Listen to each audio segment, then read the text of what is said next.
swear this gets more difficult each time. They lure you in, making it seem easy.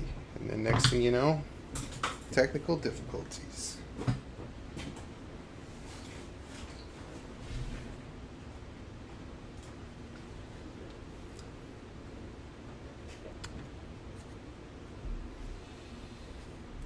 Come on in, guys. I see we got a handful of viewers already. Welcome. Welcome. Sorry I'm a bit late here from when I posted. I'm having some technical difficulties. Gee, welcome back to the chat. How are you doing, Eric? I'm doing alright. I'm doing alright. You know, I just tried to do a little test over on Twitch, and it was kind of like, you know, it felt like if you're a kid and nobody shows up to your birthday party, because I have followers over here. I have like only a handful over on Twitch, and there was one guy in the chat, bless his soul, but I was also having difficulties over there, so I figured I shouldn't be troubleshooting live with a small audience because it's just going to put me in a bad mood. Or maybe that is the way to do it, but anyways, I decided to come over here and do a little stream over here. So, yeah, welcome. Chairman Meow says, nice, just checked my Instagram and seen your post. Well, that's good to know that people do convert live from Instagram right to over here. So thank you for telling me that, and welcome. Let's get a little bit more of a zoom on this biker here.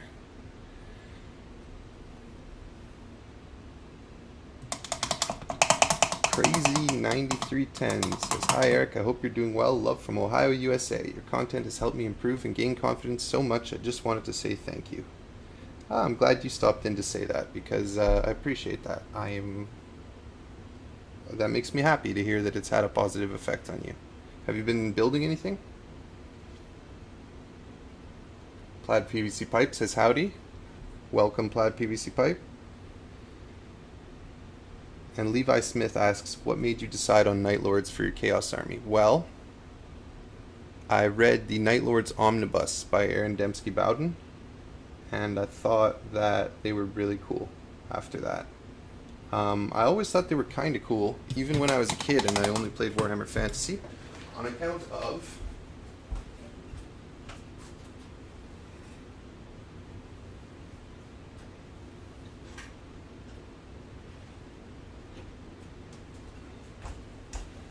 I just figured I'd get some more Night Lords and we could talk about them. On account of this guy here, the old metal Hellbrute. You see, I haven't finished painting him. I just kind of started base coating this guy.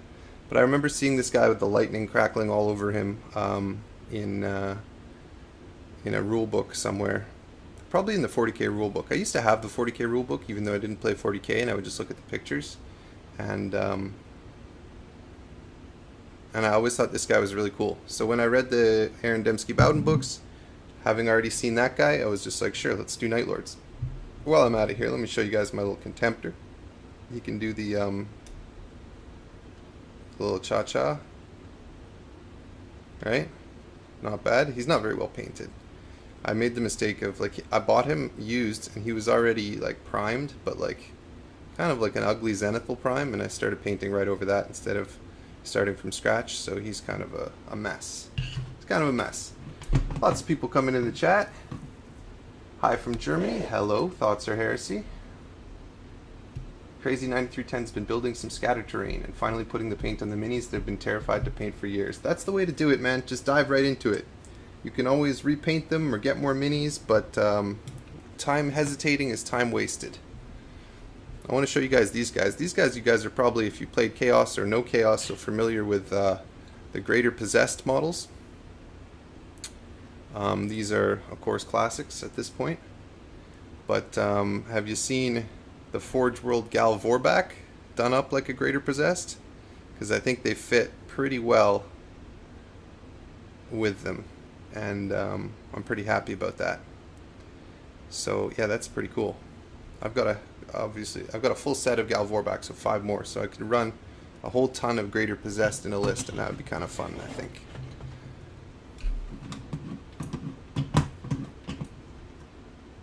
Love that Possessed skin. Thank you, G. The way I do it is I just I paint it Wraithbone as a base coat, and then I just do some glazes of purple ink around the eyes, And then towards the end, I get more and more heavy with it. But yeah, it turns out really nicely, and it's pretty simple to do. Just purple glazes over top of Wraithbone. And you can see I just did more and more and more and more glazing towards the tip of this crab claw thing here. Travis says, what helps you to prevent burnout / losing motivation to keep on painting? Well, I think bouncing between projects like a maniac helps me a little bit, but I mean it still happens. I still get burned out from time to time. And I don't know, I think taking a break is just good sometimes.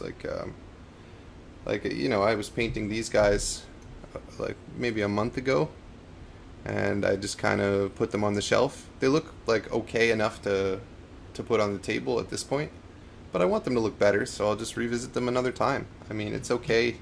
Like, I mean, if you're not working as a commission painter, then what's the rush? What's the hurry? But I think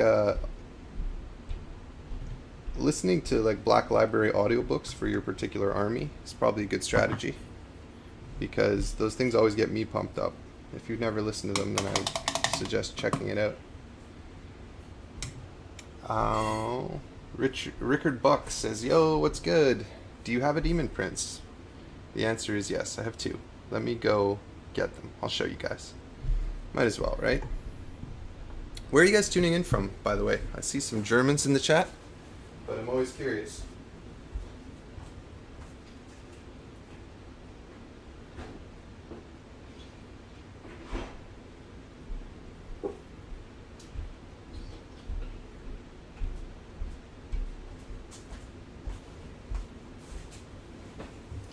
So the first one that I'll show you guys is this guy, which is, there's a video on my channel about how I made this guy. He's sculpted from scratch with polymer clay and green stuff, and I'm pretty happy with how this guy turned out. I think he's pretty awesome. I was thinking about running this guy because he's pretty big, like compared to Greater Possessed. You can see he's big, but compared to, he's pretty much the size of the old metal Greater Demons, and he's actually kind of ended up in a similar pose to the Great Unclean One. And so for my Night Lord's army, I'm thinking this guy could almost pass for all 4 of the Greater Demons in a pinch. Like, what do you guys think? Would you be mad if I played this guy as a Bloodthirster? Would you be mad if I played him as a Great Unclean One? Like, he's got the robes and the staff. If I played him as a Lord of Change, like for my Night Lords, would that bother you guys? I know it's not the typical look, but I think he's kind of ambiguous enough to play any of those roles.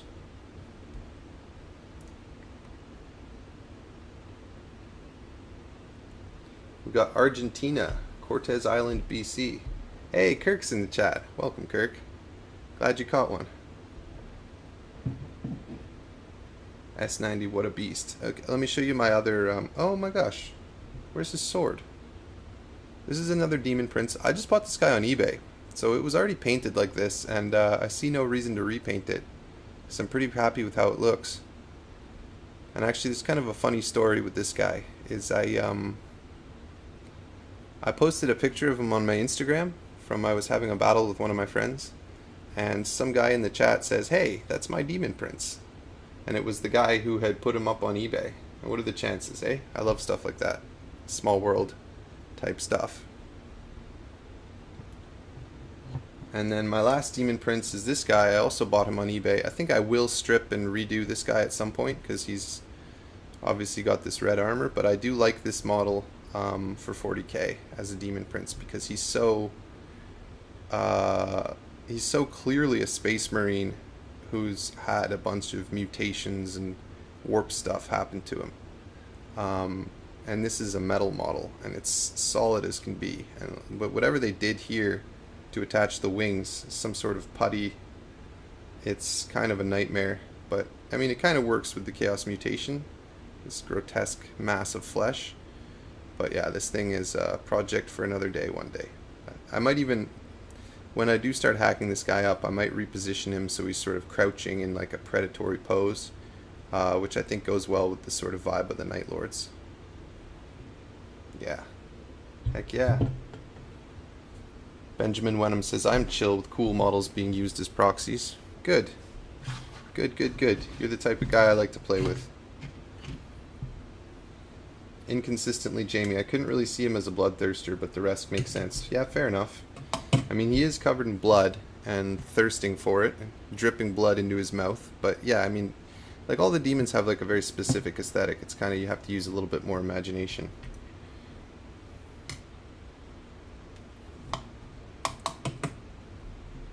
Ray Walt de Cuba says, thank you for all the videos and advices. I now finally painted my Tau Cicea, Caracodons, and Nilak. Greetings from Aruba.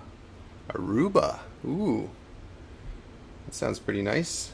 I'm glad I've inspired you. That makes me happy.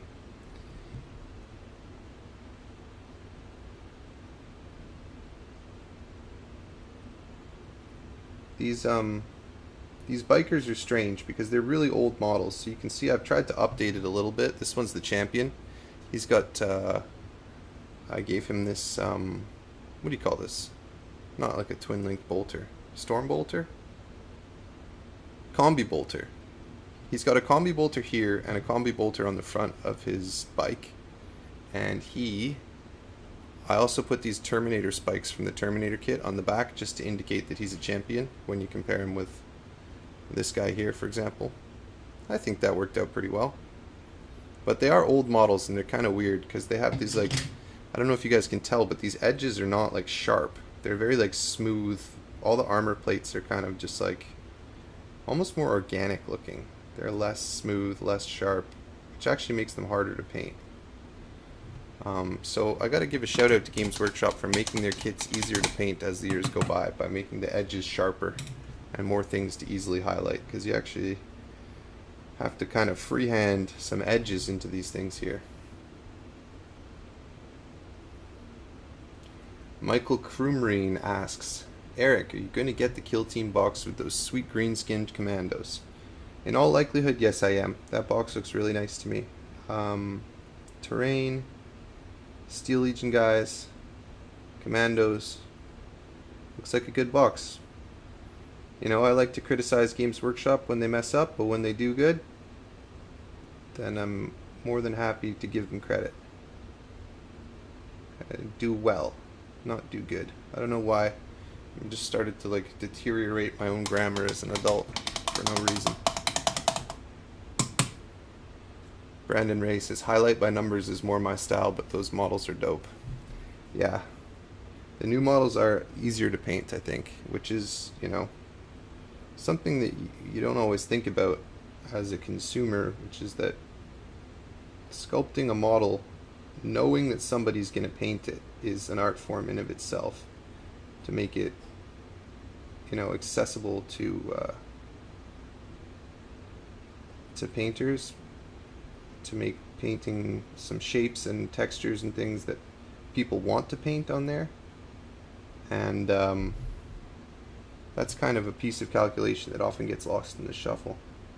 You know who kind of pointed that out to me a little bit is Squidmars. He was always talking about how he likes to see full volumes on his miniatures, because of course he likes to do that volumetric sort of artificial light highlighting, whereas I'm more of a edge highlighting pleb, just making my guys ready for the table.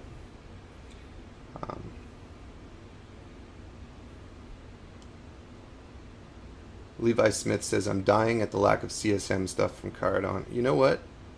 CSM, they'll have their day soon enough.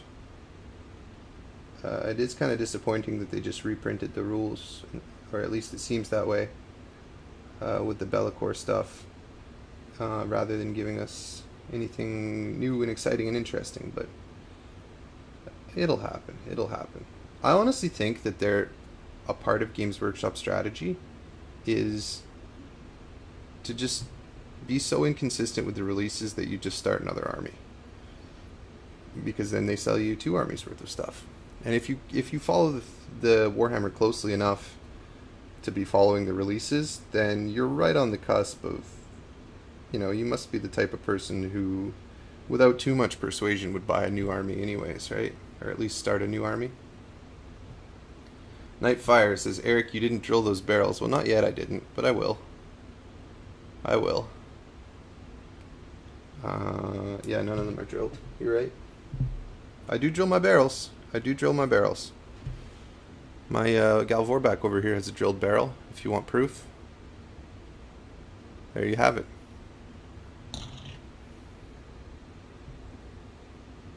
Like, it's, you know, it doesn't have to be done before you paint it necessarily. It's just a little dot of black. Who cares?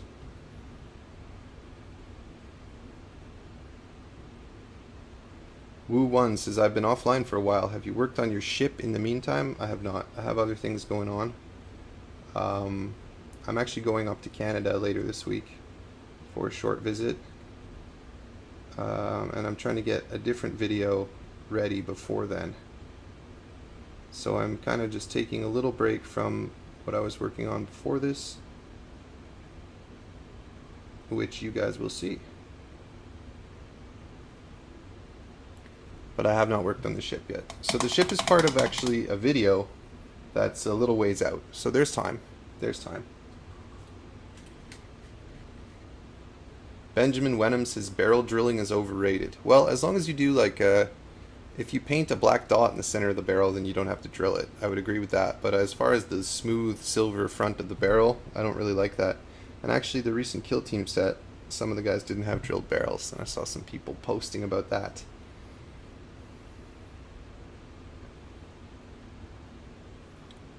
Connor the Great asks, what is your streaming setup? Well, it's not very sophisticated, Connor.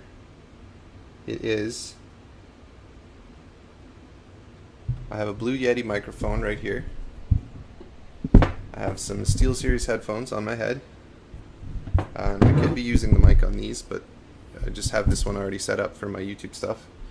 I have, you can see my cell phone is on an overhead rig. And there are 2 lights with diffusers that I bought for my YouTube channel. Just lighting my setup here. And then I've got the other camera is just the one on my laptop. It's just like my webcam. So it's not very sophisticated. I mean, you can see actually my other camera for my YouTube is right here. And I'll probably set up some fancier cameras eventually, but I'm kind of just dipping my toe into streaming still. This is maybe the 2nd week that I've done it, so we're just early days here, guys.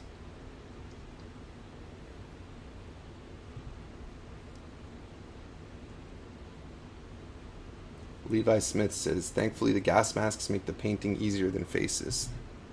Yeah, I think that was actually a big problem with Warhammer Fantasy and why they released the Stormcast Eternals, is especially for a new player, human faces are very hard to paint.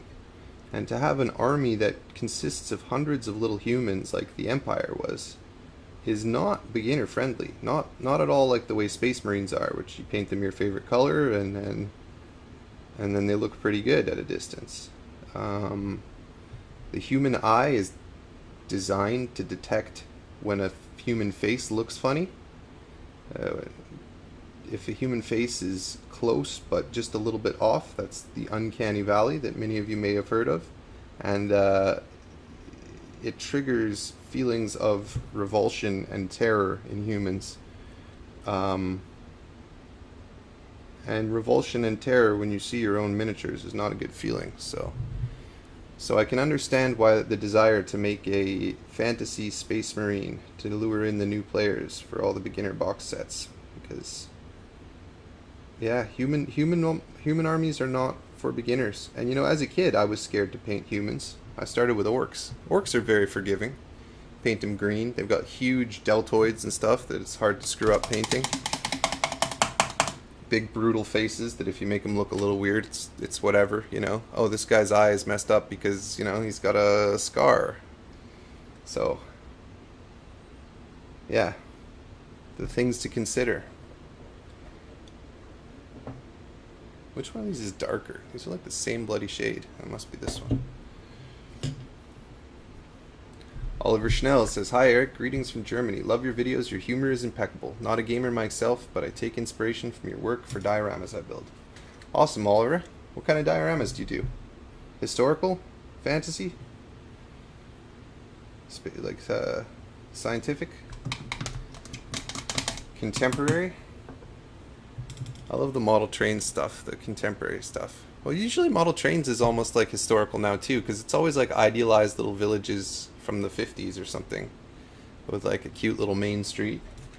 I never seen a model train setup where it's like the same Walmart, McDonald's, gas station that you see in every town. But maybe that exists.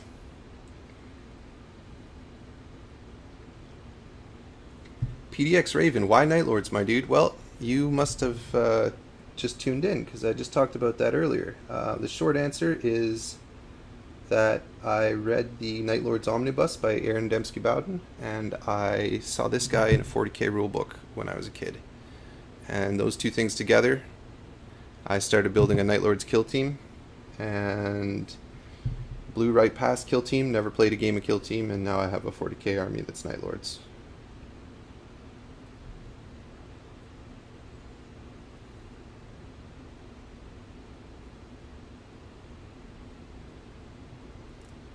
Eisenhorn says Reekland Flesh Shade.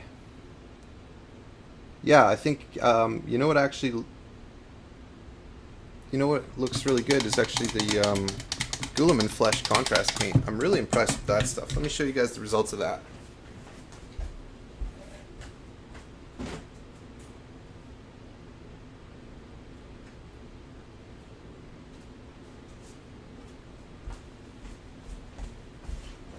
Like, it's just simple, but like I was able to batch paint a bunch of these NPCs with the Reekland Flesh Shade, or not Reekland Flesh Shade, Guilliman Flesh, and I'm pretty impressed. Like, these guys are all painted with contrast paints, just one coat, bam, bam, bam, moving on. Because I had a bunch of these little peasant guys I wanted to paint up quickly for my medieval village video that I did a little while ago, and the results are pretty good. But they didn't have that stuff when I was a kid. There was no internet for you to go on and check. I mean, there was an internet, but there was no YouTube. I wasn't always on the internet. I had dial-up, so I didn't know. I didn't even know to thin your paints. I used to paint right out of the pot, and when I would try to do white, it was like using whiteout. It would get all chalky and chunky. And the amount of resources and knowledge that has proliferated in the last 20 years has truly been staggering, and I think that's why we're seeing a real renaissance of the hobby right now. Plaid PVC Pipe asks, ooh, what models are those? These guys here are Wargames Foundry Dark Ages civilians. And I think they're sculpted by the Perry brothers, because a lot of the Dark Ages range is sculpted by them, and I think some of it was originally released under the Citadel brand, but then the rights have reverted to Wargames Foundry. Can you imagine that happening these days? The sculptors retaining the rights to something they sculpted for Games Workshop? James Workshop.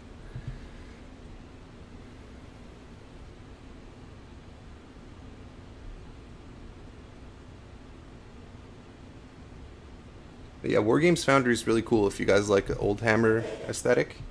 It's worth a browse over there. They've got lots of really cool stuff. Historical stuff, but a lot of the old Warhammer was historical in nature. You know, like the Empire were Landesknechts and so forth.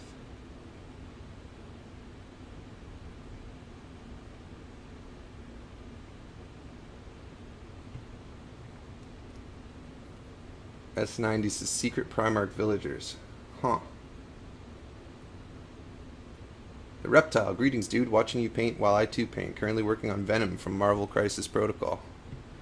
Excellent. I haven't seen much Marvel Crisis Protocol in my hobby circles, but it seems like a cool thing. It's probably something that would have interested me as a kid. I used to collect there was like a Spider-Man gum when I was a kid, and I used to have Venom stickers all over the inside of my desk at school. Did you guys have that? The Spider-Man gum? There was Spice Girls gum and Spider-Man gum, and it was only a nickel. So if I find a nickel on my walk home, I would buy a piece of gum at the grocery store as I passed it. Maybe Kirk remembers. You still in the chat, Kirk? I used to have Posh Spice and Venom all over the inside of my my desk. No, I don't think I put the Posh Spice in my desk, but Posh is my favorite Spice Girl.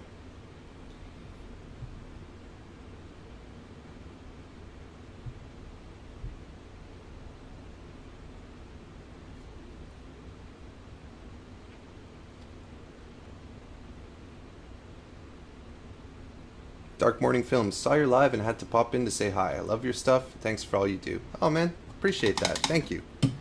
I like when people pop in to say hi. It's really nice, you know.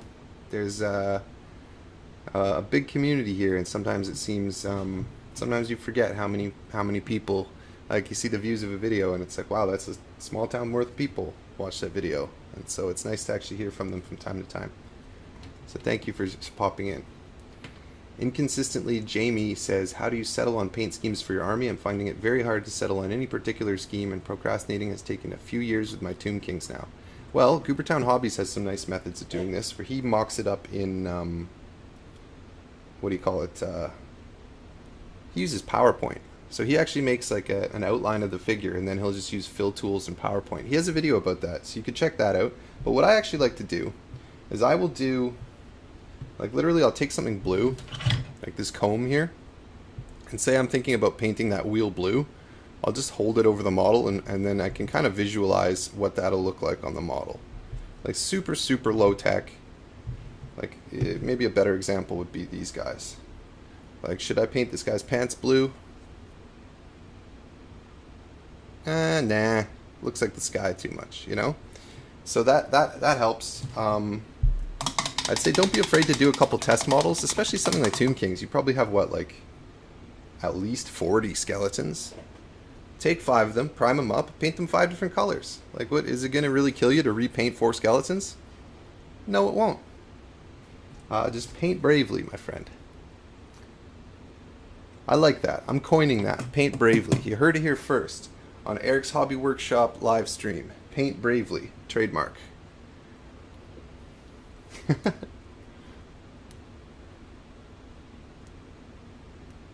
Chairman Meow. The reptile. Posh Spice and Venom. Lethal combination. Yes, it was. Rickard Buck. Posh Spice. Damn, what a woman. Victoria Beckham is apparently a big celebrity in the UK, but she fell off after the Spice Girls here in North America. Chairman Meow, the gum came with stickers. I remember having some on a piece of cardboard on my wall. Yep, it did indeed. It was, I think it was Double Bubble. I think it was just like a little promotion they did. Or Bazooka Joe? Maybe that one, those were different. The gum itself was wretched. It was like so hard. And then it just like instantly lost its flavor. And its flavor wasn't that good to begin with. Digital Zero says, in Midnight Clad. Indeed. Indeed, in Midnight Clad.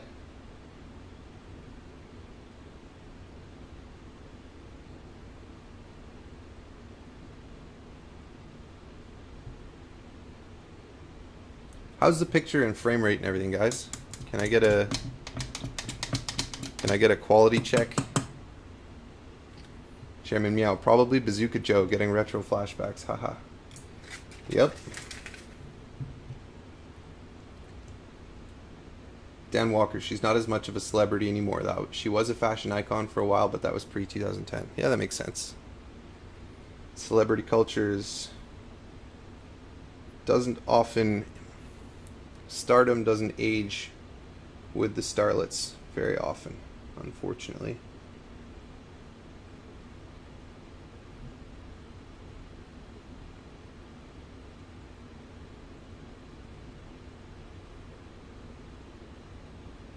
There's really not very many roles for older women in Hollywood. You can be somebody's mother or something, but even then sometimes, like, do you guys remember the Alexander the Great movie with Colin Farrell?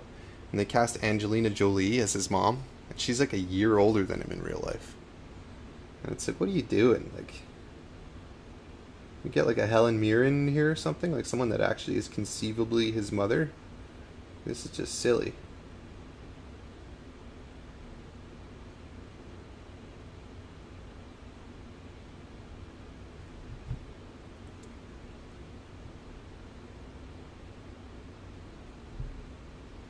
Horrible move. Are you talking about my painting? Oh, are you talking about the casting? Alexander, terrible movie. Oh, movie. You wrote movie. Okay, my mistake. Yeah, Alexander, I started watching it and I was like, this can't be that bad. I like Sword and Sandal. And I was like, what on earth? This is unwatchable. What a mess of a movie, eh? Jeez. Like, and it came out like right in the era, like surrounded by like Gladiator and Troy and all these other like fun. I'm making a mess back here, but that's okay. Yeah, no, Alexander, really disappointing movie, and it's too bad because it's a really interesting historical figure. I didn't even finish the movie. I couldn't bear it. The scenes were just a mess. It was just like put 30 actors in front of the camera, and then it just it's like, where's the director? What's he doing?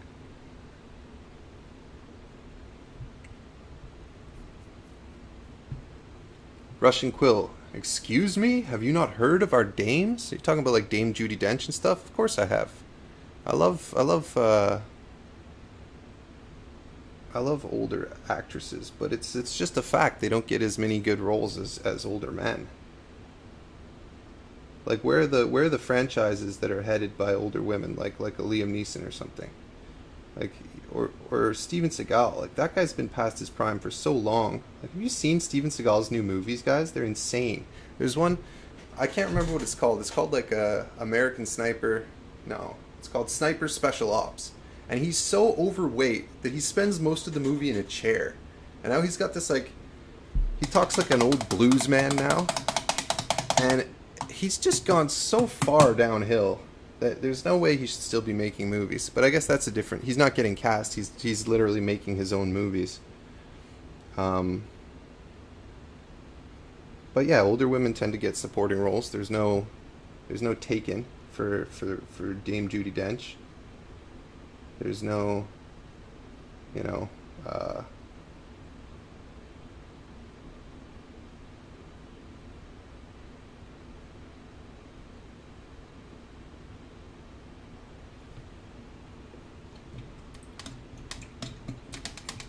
the Reptile says, so do you currently have any passion projects that you're doing purely for yourself, or do you record everything you do for potential videos? The answer is usually I don't record myself painting miniatures, but now I'm streaming, I tend to show some of that. Um, and I don't record everything I do for videos. If I give you that illusion when you watch my videos, that's good, because I'm getting a little bit experienced in distilling what I need to show on camera. So I do get to do a lot of stuff off camera, which is nice because you don't have to make sure that you're in frame and that the lighting is right and all that stuff that adds time and difficulty to the build. And I definitely have some projects I'm working on that I haven't shown anything of, but all of it will eventually make its way into videos.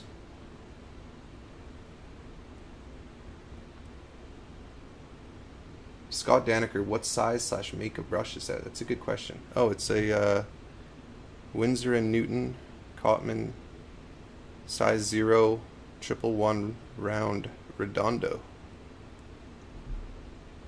Redondo, I assume, is Spanish for round. Simon Mears says, On Deadly Ground was a great Seagal movie also. On Deadly Ground, is that the one where he goes to like the native reserve and there's toxic waste being dumped? I'm trying to remember. I've seen all of them, I think. I am a big Seagal fan. I love a guy who can just go into a bar, no nonsense, and break some pool cues over people's heads. Aikido throw them through plate glass. That's my type of stuff. But my number one Seagal movie is probably Under Siege. That's a real classic. That's a really great movie. Steven Seagal had a good movie? Dude, yeah. Have you seen Under Siege? If you haven't seen Under Siege, watch it right now.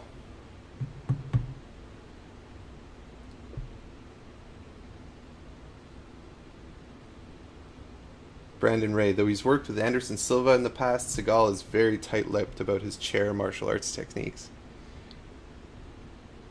Where do you learn that? Where do you learn how to fight sitting down? Like, there's all these fight scenes in movies where they're in cars, and they, throw the guy's hand through the steering wheel and then break his wrist and everything. How do you learn that? There's no dojos, or you come in and it's like a bunch of car interiors and you sit down. That'd be useful, probably. Sure. You have to defend yourself in a car nearly as often as you have to defend yourself against other things, depending on where you live.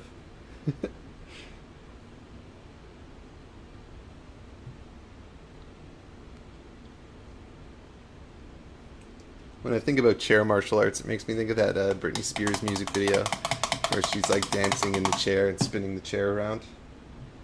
Stronger, maybe? We talk about Spice Girls, talking about Britney Spears. We got it all here in Eric's Hobby Workshop.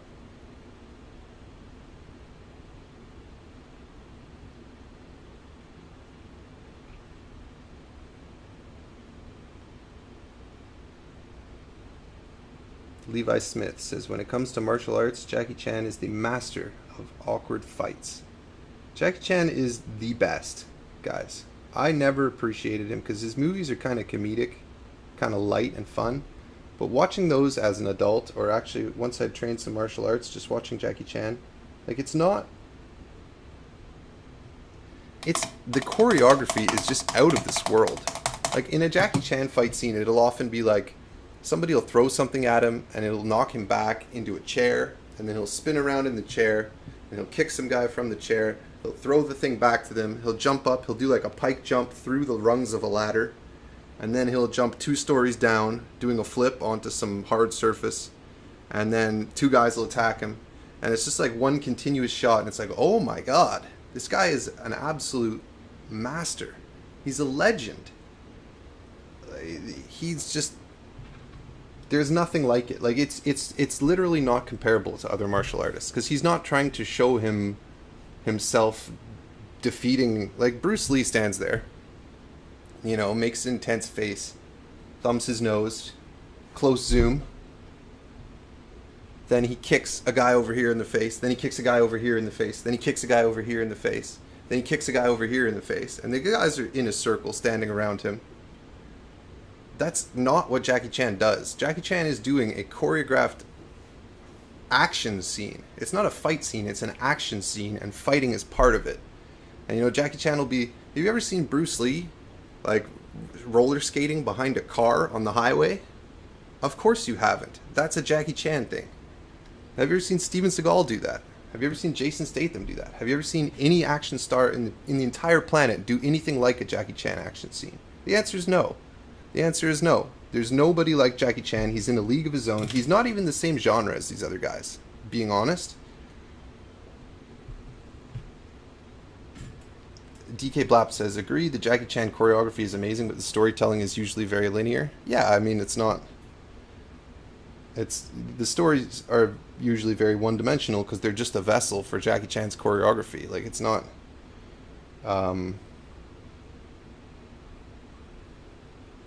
they're not trying to win any screenplay awards, I don't think.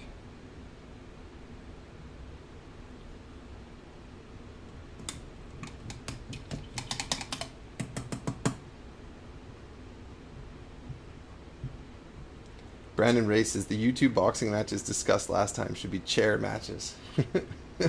I like that.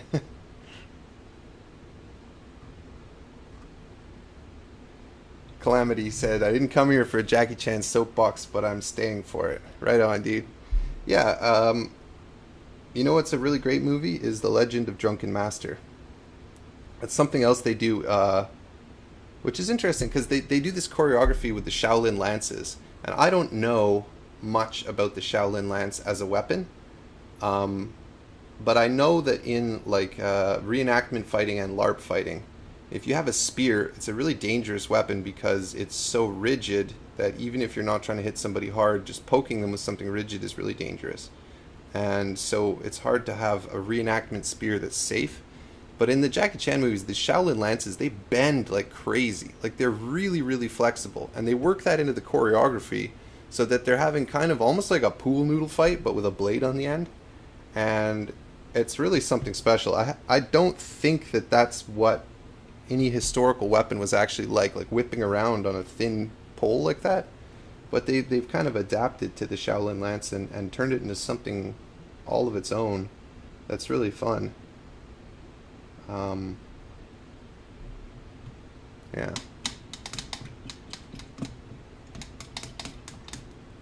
Michael Coumarine says Jackie Chan was an extra in Bruce Lee's Enter the Dragon.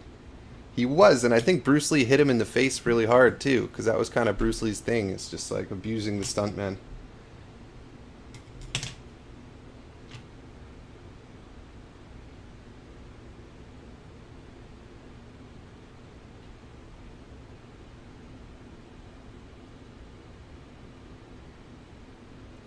I mean, it looks realistic in the movies. It looks like he's actually kicking them in the face, and who knew he was actually kicking them in the face?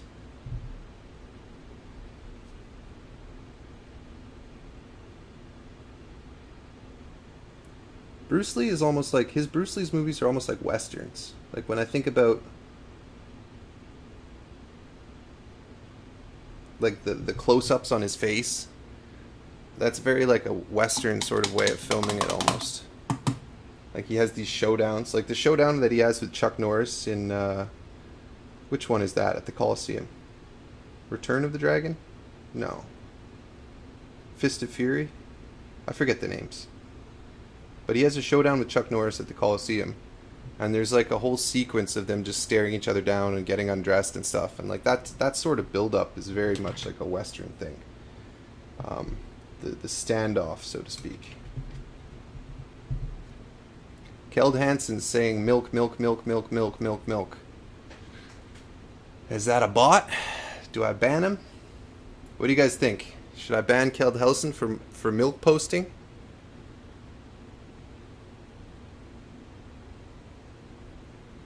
Yeah, I'm doing it.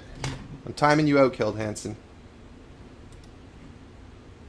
And if you come back after your timeout and keep milk posting, then it's going to be a ban.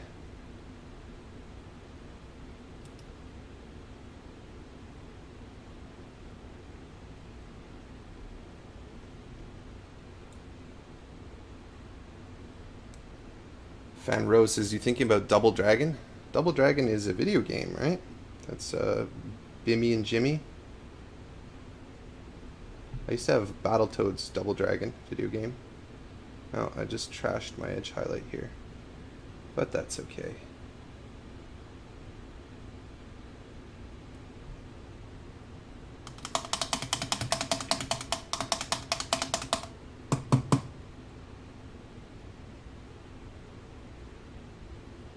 Bike looks great. Thank you. Thank you. I was saying earlier, Aaron, that I added some Terminator spikes to the back, and I gave him a Terminator combi bolter, because this is the champion. So because he's the champion, he's allowed to have not only one combi bolter on his bike, but one in his hand as well. And that actually makes this unit surprisingly shooty, which is really useful for cleaning things up on the flanks. Rickard Buck, on another topic, which Demon Primarch would you like GW to make a new model of? Angron. Not even close. I love Angron.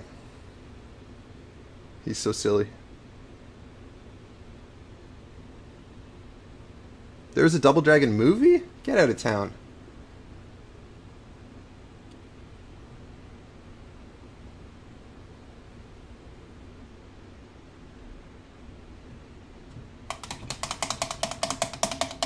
No, Double Dragon. Don't know. The Double Dragon movie's a Van Damme movie, and it's pretty awesome if I recall correctly.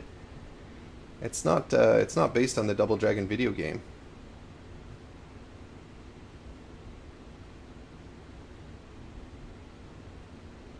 Those things are not related, right? The Van Damme movie and the Double Dragon video game.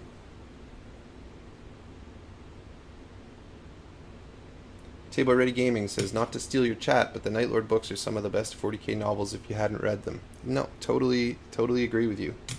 I have read the Night Lord Omnibus, and it's really wonderful stuff, and it was a formative reason in why I chose the Night Lords as my army.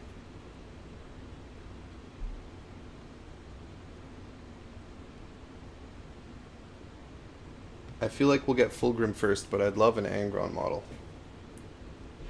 You know, there are already models for all the Demon Primarchs in the Epic range. Have you guys seen those? They're kind of goofy looking. but it's interesting to see. Double Dragon isn't Van Damme, and it is based on the game. What am I thinking of? Double Team.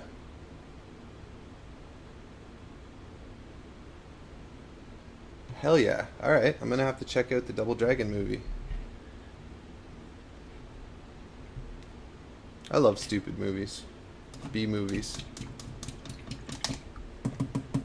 Who do you think is the best pair up with Jackie Chan, Owen Wilson, or Chris Tucker?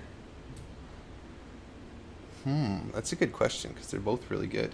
Shanghai Noon is a great concept for a movie.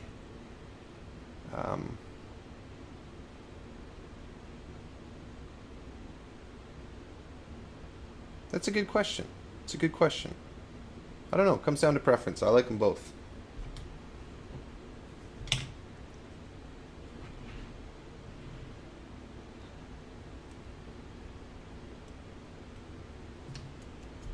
So what do you guys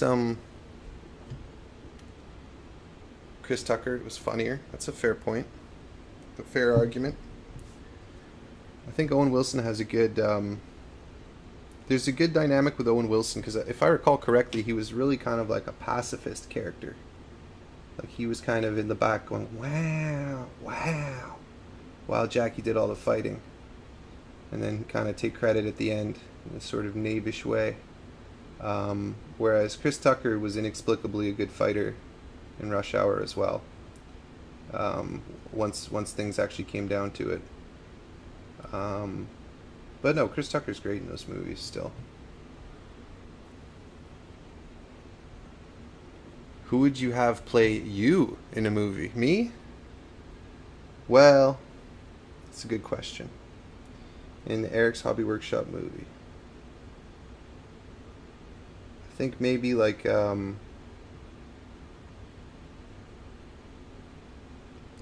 good question. Who do you guys think? Who should play me in a movie? I'll tell you my response. Jeremy Irons.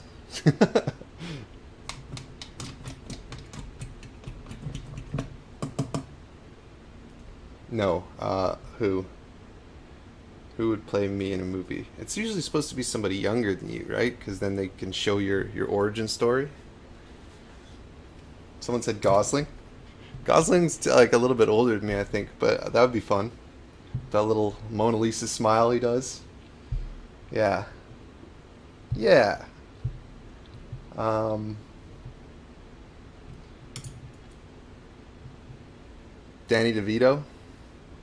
Tom Hardy. Of course somebody says Tom Hardy. I get a lot of comments saying I look like Tom Hardy, guys. It's kind of fun for me. It's funny, nobody's ever told me that in person. People have thought I'm other people in person before, but nobody's ever mistaken me for Tom Hardy in real life.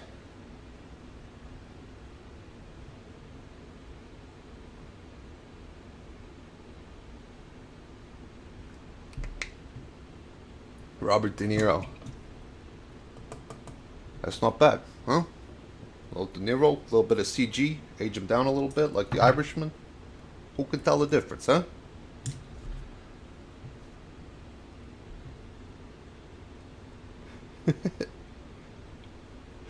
What did you guys think of the Irishman? Did you see the Irishman? Like he's supposed to be playing a young enforcer, and he's so old he can barely walk. And they just CG'd his face, so he didn't look young. He just looked like smooth. What a mess.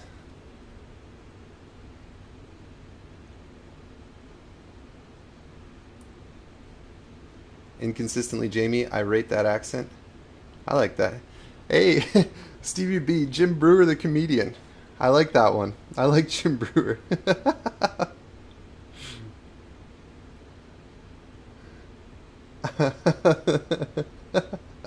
Jim Brewer, that's hilarious.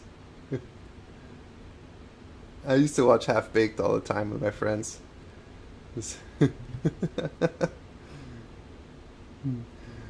All I want to know, man, is who's coming with me. Yeah, he's funny. I don't know if I can do a Jim Brewer impression, but he's funny.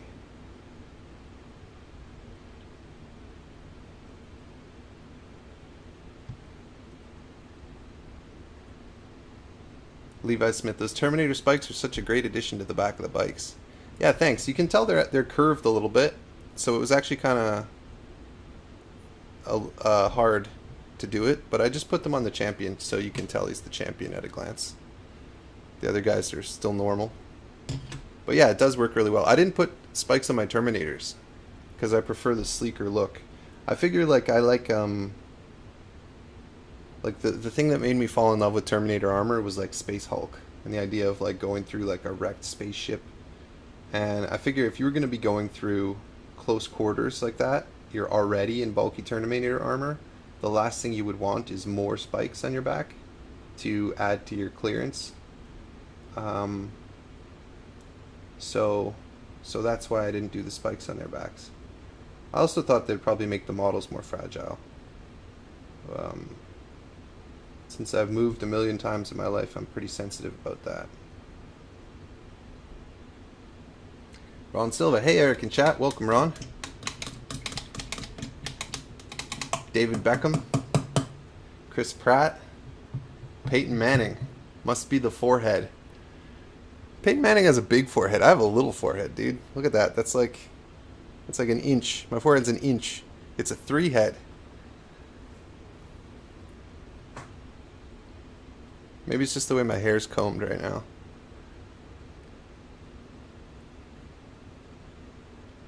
Tommy Murphy recently got into the 40k lore and universe, currently attempting to paint Space Wolves and some Black Templar offshoots, but it's slow going. I feel you, man. Painting a whole army is a big task, but it's sure fun when it starts coming together. When you see your troops on the battlefield. It's a great feeling. Great feeling.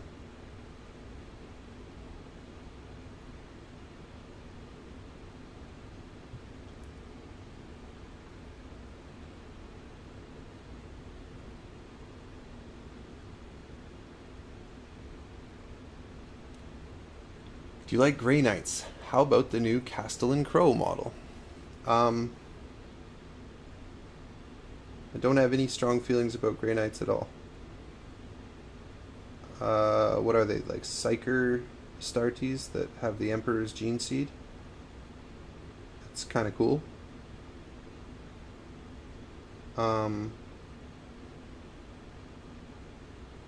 Silver Space Marines, kind of cool. I saw the new Castellan Crow model. He looks to be Primaris scale, but does anybody know if he's actually Primaris? Somebody told me that the Grey Knights were always supposed to be bigger than normal Space Marines, and so they're not Primaris. Is that a thing? Oreo Priest says, howdy, my dude. Howdy, Oreo Priest. Welcome to the chat.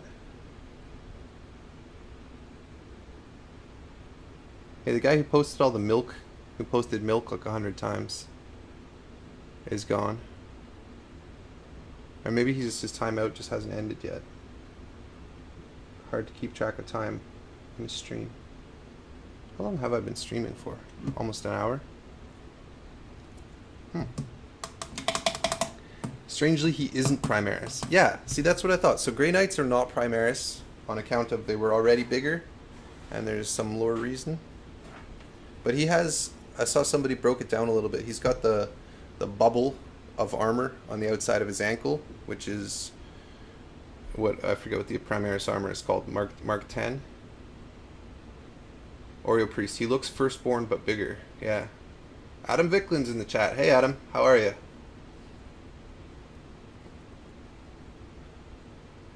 Table Ready Gaming, you can build Chaos Primaris with the Renegade chapters.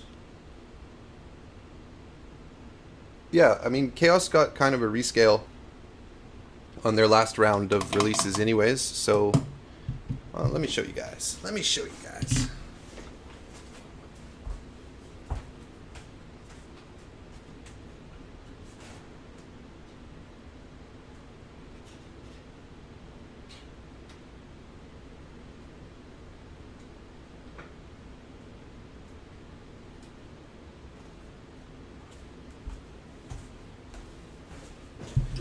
So here's a Chaos Warrior, or a Chaos Space Marine next to a Primaris Marine. And you can see they're about the size that I think Firstborn Marines should be. Which is to say slightly shorter than Primaris, but still, compared to a human, and I know this is not a fair example, but dwarfing a regular Joe. Still look like a gene-enhanced warrior, and have a good stature on the table, but they don't necessarily need to be as big as Primaris for Chaos. So I don't think the new Chaos range needs a rescale at all. I'm happy with this size. I think it looks good. Yeah, makes sense to me. Speaking of which, though, this is a guy. This is like Forge World bits. You can see how low his crotch is and how sloppily I've extended him to make this Iron Warrior. But look at the size of him. He looks big. He looks really weird, though, doesn't he? But whatever, this guy I made just for fun. He looks like he needs a little bit of meat on his bones through the waist area, eh? That angle's really weird, especially. But he looks kind of cool from the front. Bam, bam, bam. This always happens, guys. Once I've been streaming for a while, there's like a ton of minis around me. But that's part of it. Who doesn't love being surrounded by minis? What's your advice for painting Imperial Fists? Any recommendations for paints? Honestly, I would just use the yellow contrast paint. I mean, there's a million guys who do good tutorials. Scott the Miniature Maniac had a video just last week, I think, about painting yellow and a bunch of different strategies. Goobertown Hobbies did a really good video about how he undercoats his yellow with pink. If you're using an airbrush, I think it was pink, right? And he gets a nice rich shadows that way. But I'll tell you how I paint the majority of things yellow. This is by the way the yellow contrast paint that I'm talking about, just over Wraithbone base, and it looks pretty good. You have to be pretty careful when you're painting a suit of power armor with contrast paints, because you don't want to leave any weird tide lines on the raised areas. It takes a bit of practice. But that's probably what I would do if I had to paint a bunch of Imperial Fists quickly right now. That's probably what I would do. But my usual way of painting yellow, like for my Bretonnians, and I can show you some of that.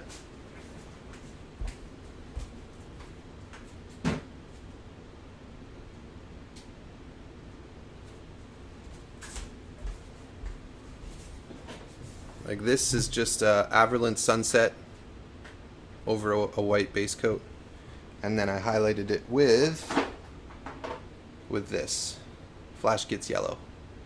And the Averland Sunset's like a warm yellow, and this is like a cool yellow, so it gives it a little bit of a life, a little bit of vibrance. So yeah, there you go. But you would need for a Space Marine, like this is just flowing cloth. But for a Space Marine, you would need a dark contrast for the panel lines as well. Like you see this Blood Angel has black in all the cracks. That's what makes the armor really look more crisp. So you'd need to figure out a contrast color for the lines in the Imperial Fist's armor.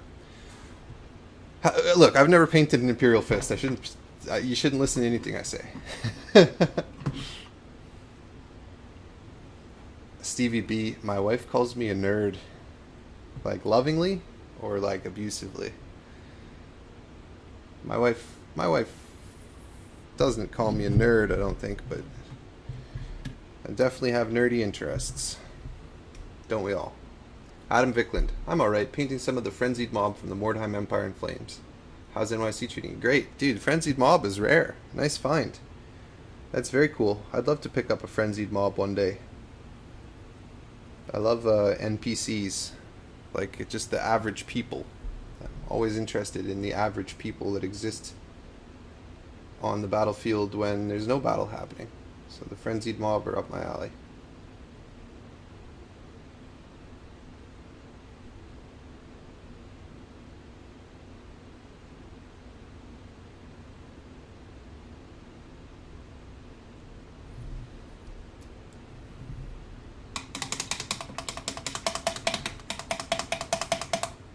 Hey dude, loving your work, especially the Necromunda stuff. I'd attempt the same, but little time. Cheated with a whole bunch of Zone Mortalis stuff. What are your thoughts on those sets? Any tips? What are my thoughts on the Zone Mortalis sets? The new, I assume you mean the Dark Uprising set? I have one. I have a set of that stuff. And I have issues with it.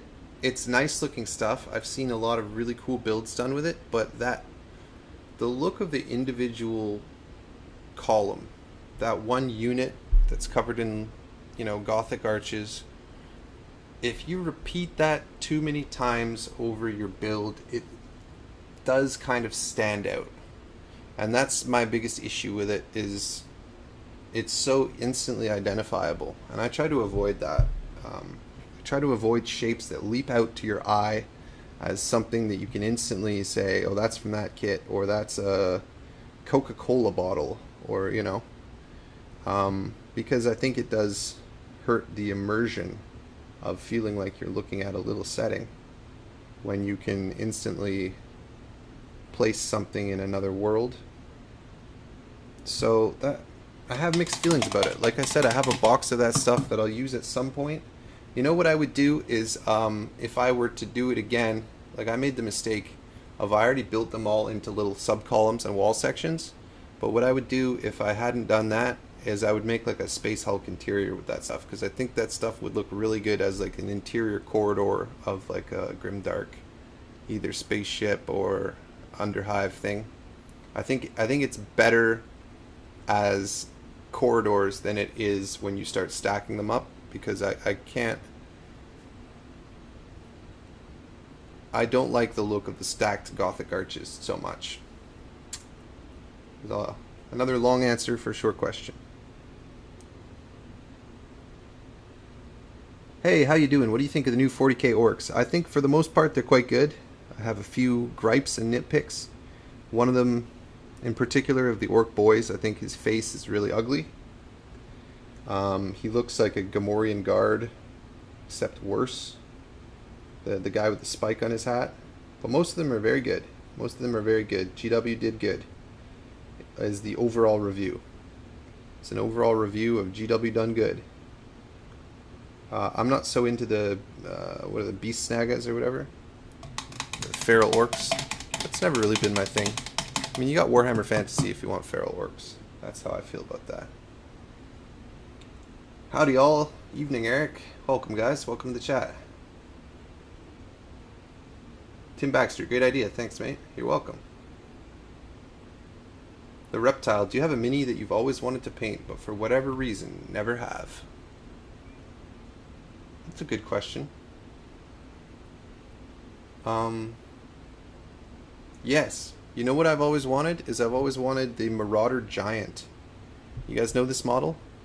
It's a big, beefy giant from back when Games Workshop was split up into Citadel and Marauder. And he's got like a nice medieval bowl cut and sideburns, and he's got a huge belly. And I saw one time at Games Workshop that was, I think, one of the guys who worked at Games Workshop's model, and he had done the clothing all in different patches of like patterns that they had been stripped from the banners and surcoats of Bretonnian knights and Empire guys, and I thought that was really cool.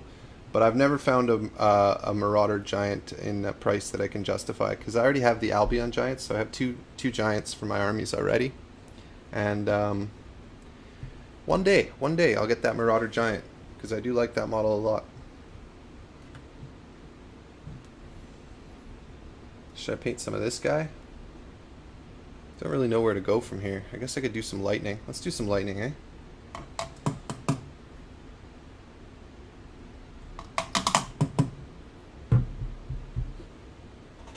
Anatomical bomb. You ever tried out some Nurgle? Yes. I've dabbled in Nurgle. My Chaos Warriors were sort of an undivided Nurgle thing back in the Warhammer Fantasy days. You guys want to see like one of my first conversions that was like somewhat substantial, and it's not very pretty? Let me show you.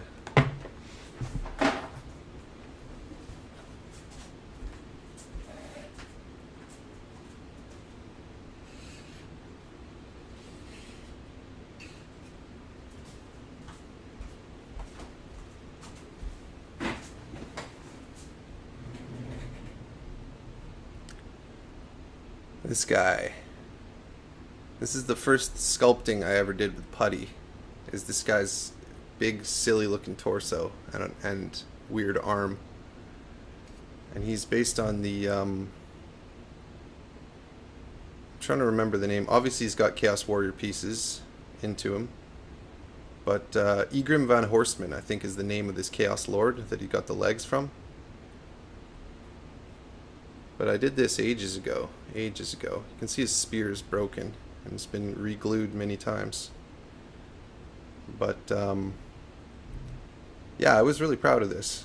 It really kind of gave me a sense that I can convert. I also sculpted his cloak to go around the sort of throne in the back there. You can see. But yeah, it's like, if you guys know the original rider of this model, it really did not fit with this 6th edition Chaos Warrior aesthetic. So I converted this guy up. I think I was actually living in residence in my first year of university when I did this. It was kind of shortly after I bought the Battle for Skull Pass. Yeah, I was. Yeah, now I remember. So basically, some of my friends, and this has happened to me many times over the years, is some of my friends saw that I had bought the Battle for Skull Pass and I was painting Warhammer in my room at residence. And they said, "Oh, I've got a dragon. Do you want it?" And they gave it to me, and it was like from they were kids.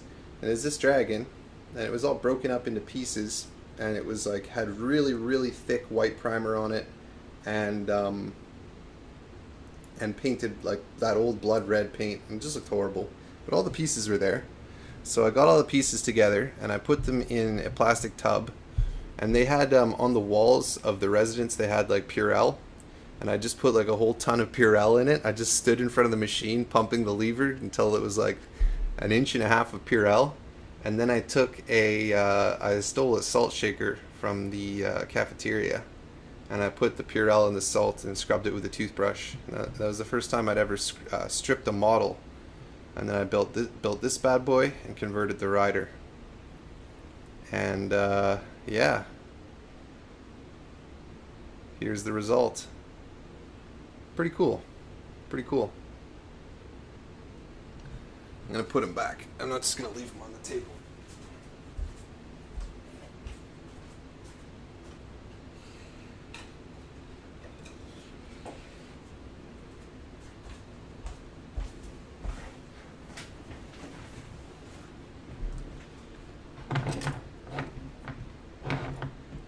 Zini says, "What did you study?" I have a degree in geography that I don't use currently, but it was a interesting thing to do.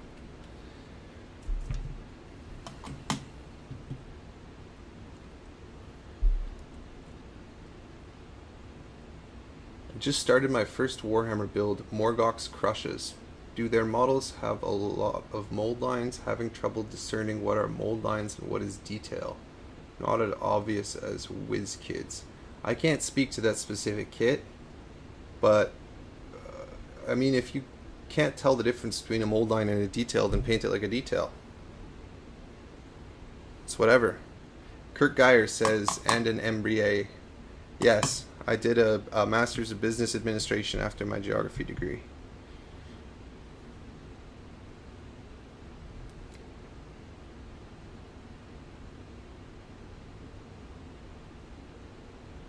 But at the time I painted that dragon, I was studying geography.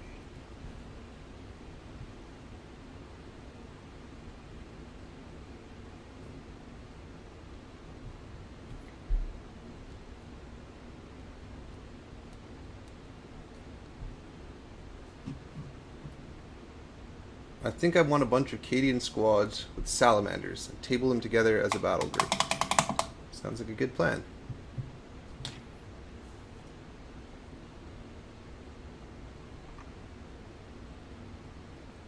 At Julie Finley, is there a way we can see old live streams? Yeah, guys, I post my old live streams up on Patreon after a few days. I leave them live for a little bit sometimes, but I'm still not sure. Like, let me take you behind the scenes a little bit here about the stream thing, guys. So the streams, I've been enjoying them. People seem to like them in the chat. That's all well and good and cool. They don't seem to be hurting the views overall on my channel. But you can see analytics wise on each video, basically the metrics. And each time I do a stream, it's like a handful of people unsubscribe from my channel. So I assume there's people out there who really don't like streams, who are here on YouTube for proper adult YouTube videos or something like that. And when they see that I'm streaming, they click on it and they go, oh, I hate this, and then they unsubscribe. So that's why today I was actually planning on streaming on Twitch, and that didn't go so great, so I came over here. But I'm not sure what effect it has analytics wise on my channel to have an old video that looks like a stream. Like today, I don't know if you guys clicked through the thumbnail or if you got a push notification or what, but I put live right in the thumbnail, so maybe that'll keep people from clicking thinking it's a well organized video and then just have me sitting here reading comments for a couple hours. But I mean, it does say live streamed on so and so and so and so, so you'd think people would, I don't know. It's a weird game, YouTube. It's a weird game. Scott Daniker, do you consider yourself more of a gamer or a crafter? Definitely crafter. I don't play that often. I mean, I used to play more when I had a gaming group in Brooklyn. We would play Necromunda and Mordheim. But I moved to New Jersey. I don't have any gaming friends here yet. I've been touring the local stores to see which ones are cool and when their game nights are, and I will get back into that, but I've just been, focused at home more on my weekends, so.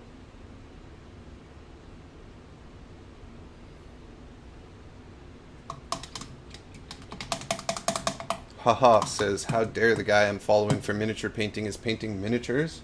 Well, I mean, to be fair, most of my content is terrain. So maybe they're just super terrain guys and they see me painting Warhammer and they go, I hate Warhammer. Unsub. Who knows? Who knows? Maybe it's just bots get attracted to live streams and then YouTube purges them and that counts as an unsub. You never know with these things, guys. Like, YouTube gives you all these analytics and it's like, is this supposed to mean anything to me? I don't know. I don't know. It's like, it's a weird thing. It's a weird thing, the YouTube dashboard.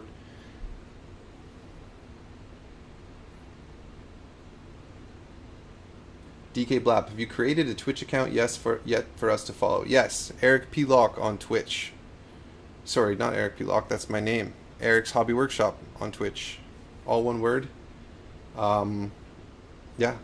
If you guys like Twitch, go over there and give me a follow, because next time, like, I'm not gonna lie, today I went on there, I was gonna stream on Twitch, I was gonna see how many people tuned in, and when I stream on YouTube, I mean, I've got a lot of subscribers, I assume you guys get post notifications, so like pretty quickly there's like a handful of people in the chat. On Twitch it was like nobody for a little bit, and then like after a while there was one guy, which I was really grateful for, and I was having some weird technical difficulties, like it was lagging over there, and I don't think it's lagging here, and it was just kind of stressful, like it just kind of made me feel bad about myself, so I decided to change the plan and come over here and do a stream for you guys. But if I can get to the point where I have a following on Twitch, I might move over there for some of the streams. It's all fluid right now, guys. It's all fluid.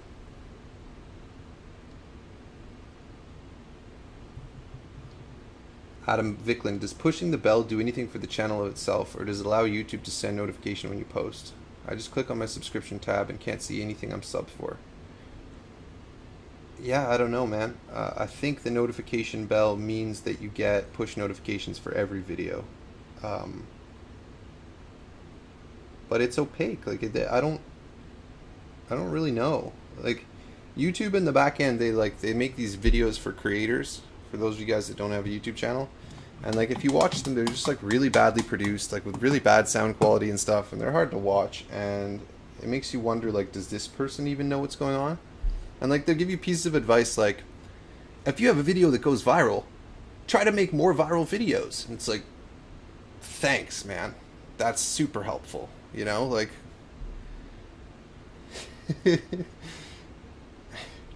I don't know. So yeah, YouTube's a fickle beast. I just kind of fumble through it blindly.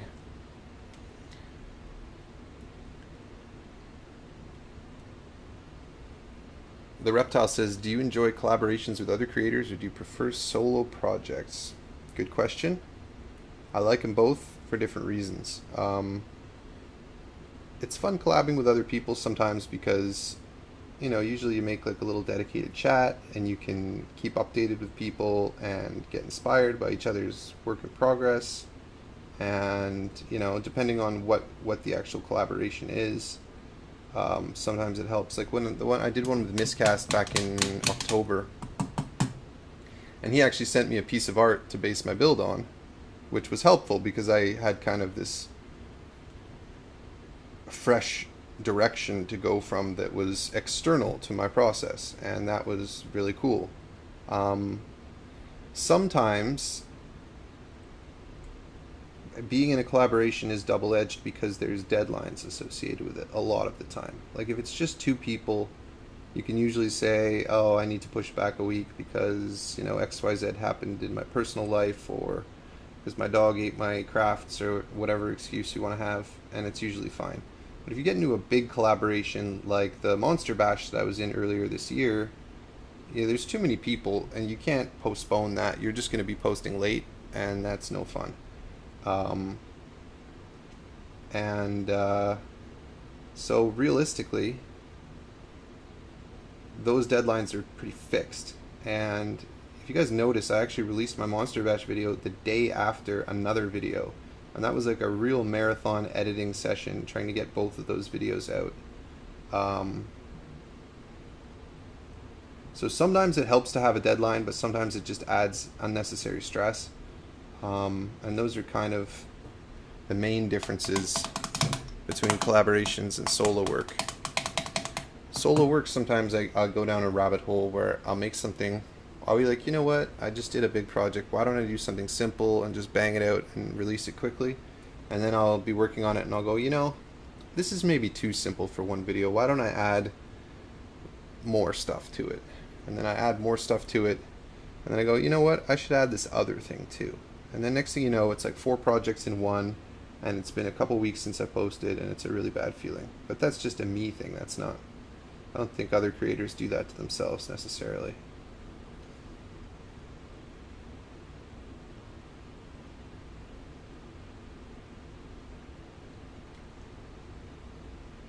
Jared, just got up for work. Morning all. Where are you, Jared?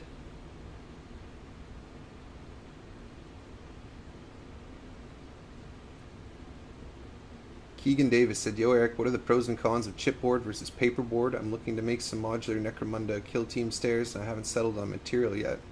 Well, it depends what you mean by paperboard. Are you talking about like a cereal box or something like that?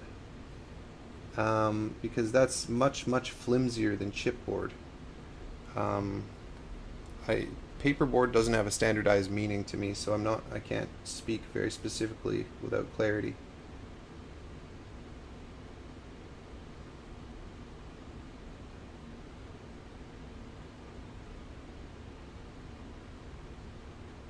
A chipboard itself is kind of a form of paperboard, right? So Jared in rainy Melbourne at the moment. Nice. Tabor Ready Gaming. The trick to being a good YouTuber is to make engaging content. Really? I thought boring and lame content was the key to success. Thanks, YouTube. Yeah, I mean, stuff like that. Stuff like that. You know? Advice of limited utility. Let's call it that. Keegan Davis, it's the sort of stuff they make tokens out of in 99% of board games. Huh. And where do you get that stuff? I mean, that's fairly similar to chipboard, right? That's not too... It's not too difficult. Like, those two are kind of interchangeable, I would say, depending on... and it depends what you're building, too. Like, do you want... Like, which one's easier to cut with the tools that you have? That's a factor. Which one has a better finish for painting? That's a factor. Which one is more rigid if you need rigidity? That's a factor. If you're doing layers and details, which one has the thickness that looks better for the application? That's another factor. So it's very hard to give you a definitive answer. And I think that's a roundabout way of saying you don't need a definitive answer. Just use the materials that in the moment seem to suit the purpose the best. And I would say that applies broadly over a large range of projects and applications.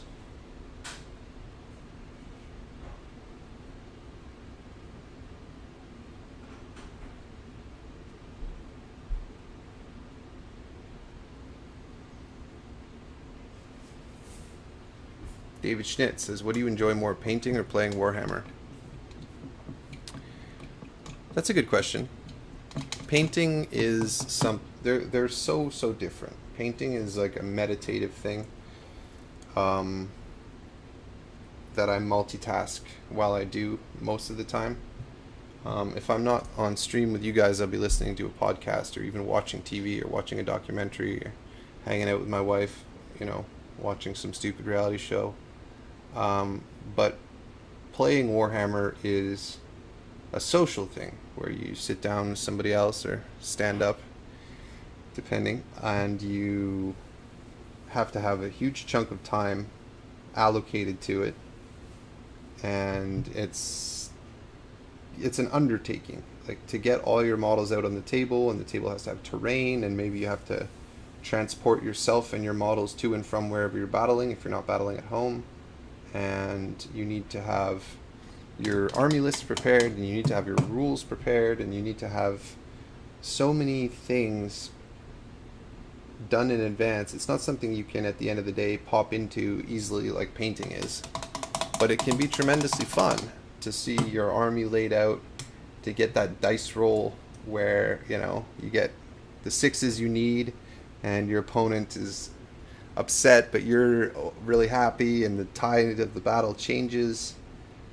There are very seldom moments of pure jubilation like that while you're painting. So they're very different. Like they're not comparable activities, though I do think they complement each other. Like when you paint something really nice and see it on the table, that's very gratifying. When you get a new unit and it kills it on the table, you might think this guy's earned a really nice paint job, and then you remember all that positive emotion from how those guys did on the table, and then you paint them. Like that's kind of what's going on here with these bikers. Like I realize the role that they have in my army, and they deserve a nice paint job because they're going to be in more of my army lists. So I think the two complement each other well. It's symbiotic almost. DK Blap says, Eric, how much flexibility do you have at work to be able to stream for us on a Tuesday afternoon? The answer is a ton. Is YouTube full-time? Yes, I'm now a full-time YouTuber. I have other commitments and commissions and things sometimes, but right now my focus is on building my YouTube channel, getting sponsorships, growing my audience, growing all of those things associated with that, and yeah, that's what I'm doing.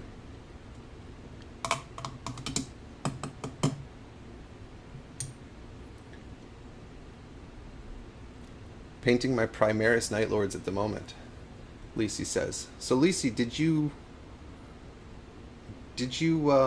convert them from what, Intercessors? What do your Primaris Night Lords look like? You got 3D printed heads? What's going on there? Describe them to me.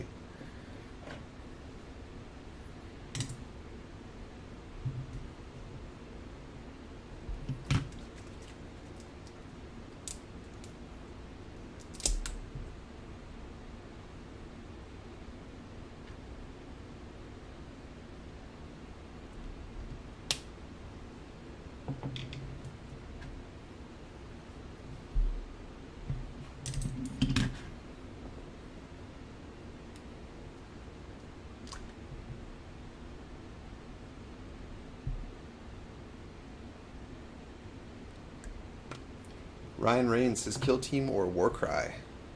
Well, I've never played either one of them, Ryan, but I can tell you Kill Team tables usually appeal to me more. Warcry table's really small, and I've seen the terrain that comes with it is nice, but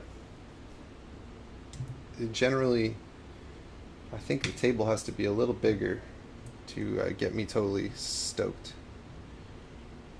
Because otherwise I don't see how it's not just a bloodbath. I mean, I don't know. I've never played Warcry, so I'm really just speaking out of my rear end at the moment. Panda, yay, live stream. I love your content, dude. Keep up the awesome work. Thank you, Panda. I will do my best to keep up the awesome work.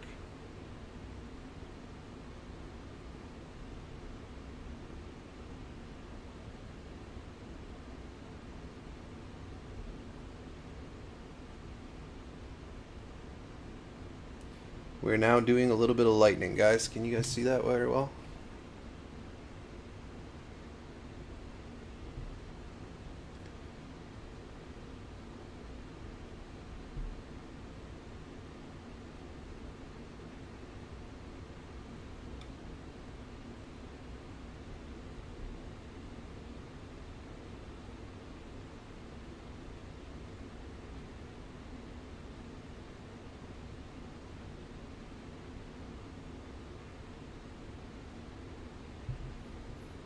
A little bit of lightning.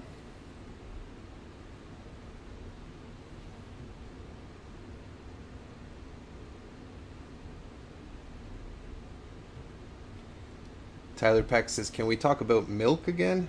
No, we cannot talk about milk again. That was very strange, wasn't it? For those of you guys that weren't here before, we had sort of someone come in and they just posted milk like 1,000 times. I gave them a timeout and they disappeared. I don't know what that was all about, but it was very odd.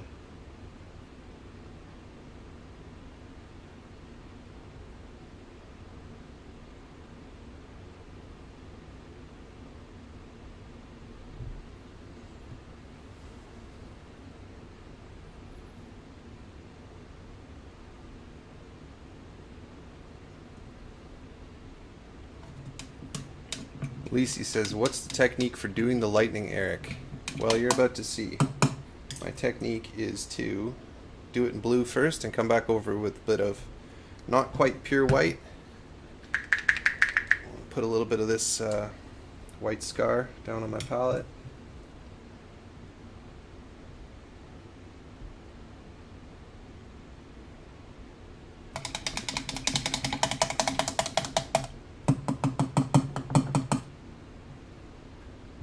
Lisi says the most converted models are 5 Reavers with jump packs and chain glaives. Gonna run them as Vanguard vets with Thunderhammers. So you're playing Loyalists with them? Pre-Heresy Night Lord's colors. Oh, that sounds cool, man.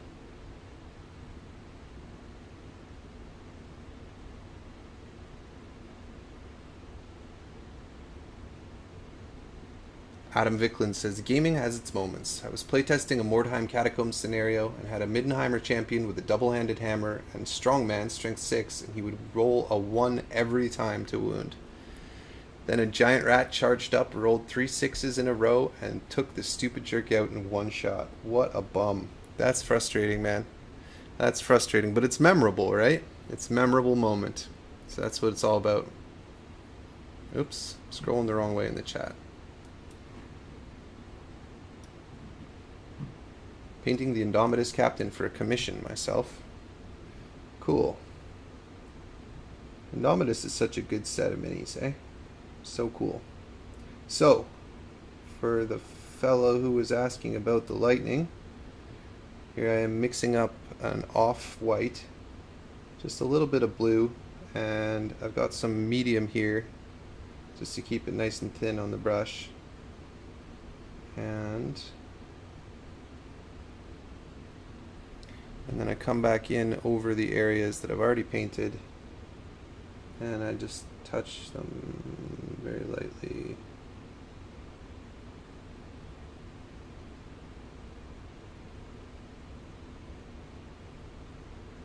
And I get a nice sort of glowy effect, I guess.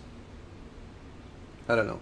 My hands shake a little bit when I'm streaming, so this won't be the best lighting I've ever done. Somebody in the chat said woof, which you better not be painting about my time, talking about my painting, because I will ban you. I will ban you, dude. Oh, and it's Jake Dog. Okay, Jake Dog's not talking about my painting. Jake Dog's just barking. I see you there, Jake Dog.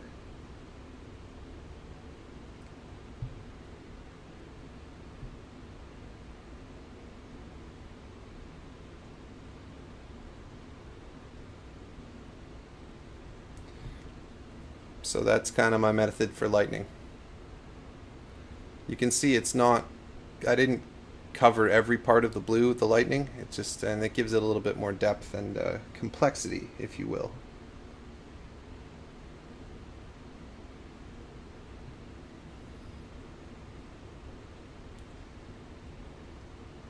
Loyalists basically operating on the assumption Call ignored Guilliman when he said no using Trader Gene Seed. Yeah, I think they've implied pretty heavily that he did use Trader Gene Seed, haven't they? There's the Sons of the Phoenix that are for all intents and purposes Emperor's children successors. But they're supposed to be what, like Imperial Fist successors or something? Yeah, right. Yeah, right. They're purple. They're called the Sons of the Phoenix. I see what you're doing there.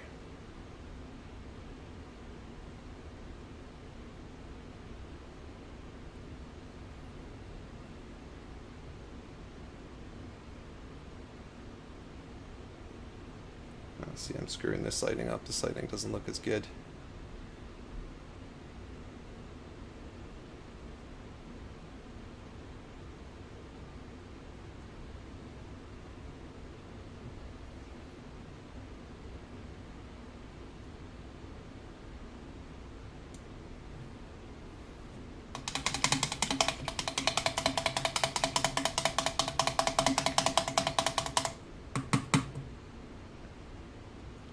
John Hanlon says, too much lightning and it would look like a marble floor. You're doing good. Well, thanks, John Hanlon. I don't know what to do on this shoulder. It's like a spiky shoulder pad. I guess I should probably just highlight the spikes. Let's do this.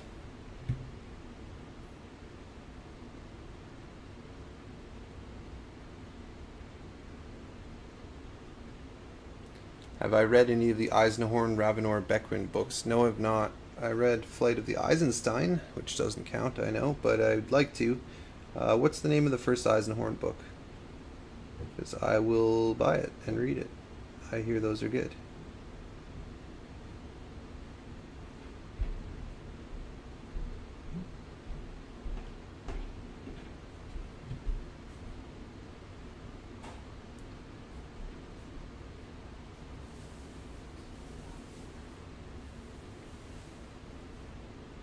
My hands shake a bit when I paint too. If anything, it makes the lightning look a bit more natural. Yeah, when you get the stuttering side to side, it helps the lightning look natural. But if it's stuttering front to back and it just gives a little blobs in the middle of the lightning, it doesn't help so much. But thank you for the encouragement.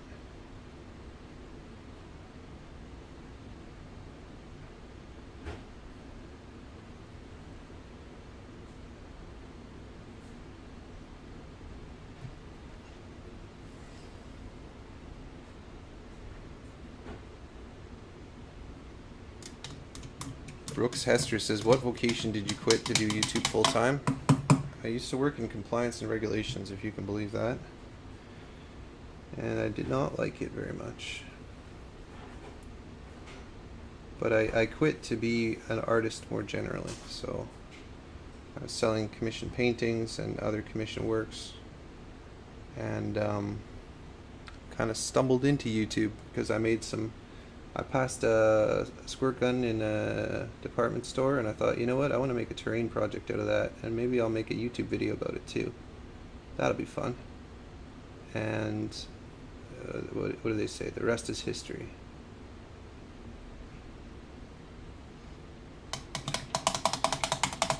Compliance, so you were basically a commissar? I wish it was that exciting, man. I wish it was that exciting. I was a paper pusher at a financial services company. And you know, I liked the people I worked with. It was a good job in a lot of ways. There were, you know, good benefits, and a good location, and my boss was really great, and the people I worked with were really nice, and it just just killed me inside a little bit every day. um, and you know,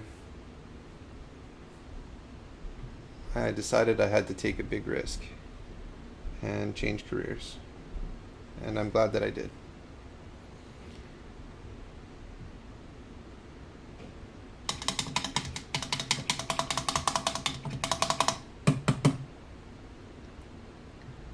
Haha, thanks. I've only got 5, so it's not a big project. I'm reading somebody else's conversation here again. Wog, orcs at Tyler Peck. As the Imperials say in their entirely canon, never retconned battle cry, ride the lightning. I saw a really, really beautiful Night Lord's Land Raider some guy had did, and it had like a big lightning skull on the side of it. And that was just absolutely awesome. What do you guys think? Should I do lightning on this leg too, or is that too much lightning? Any opinions in the chat? By the way, this is absolutely typical of how I paint, guys. You can tell there's some things that look terrible, like the skulls that are just base coated, and here I am doing like finishing touches on the lightning. Completely out of order. Completely, like I'm not, like if you look at a lot of my models, they have some areas that look really good and some areas it's like, what the hell? Did you even try? Did you even... But that's just who I am, I guess, guys.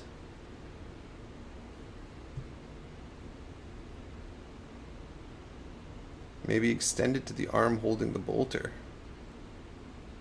There's an idea. I think I need to clean up the highlights before I do that. Yeah, let's get some on the back of his hand. Good idea. Lightning thighs all the way. Yeah, I guess that would make them thunder thighs, wouldn't it?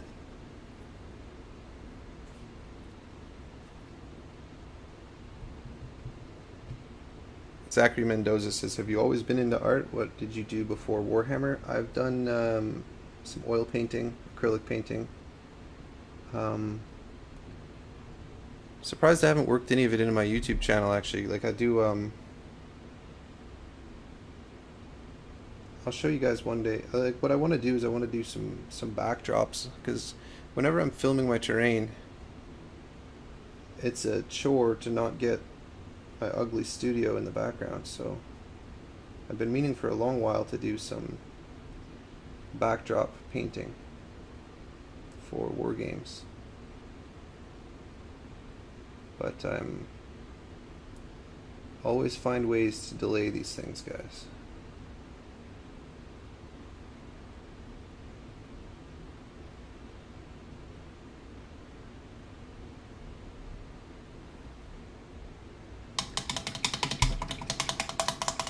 Have a great stream. I gotta go to work. Take care, Jake Dog.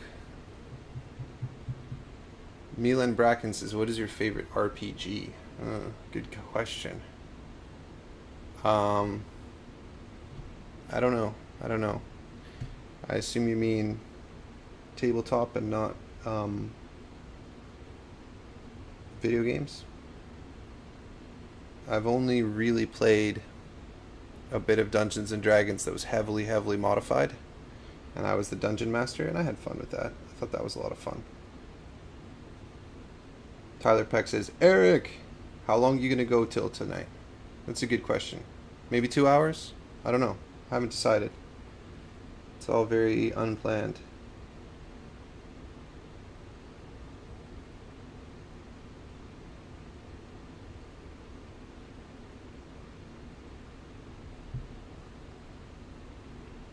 Lightning on the elbow.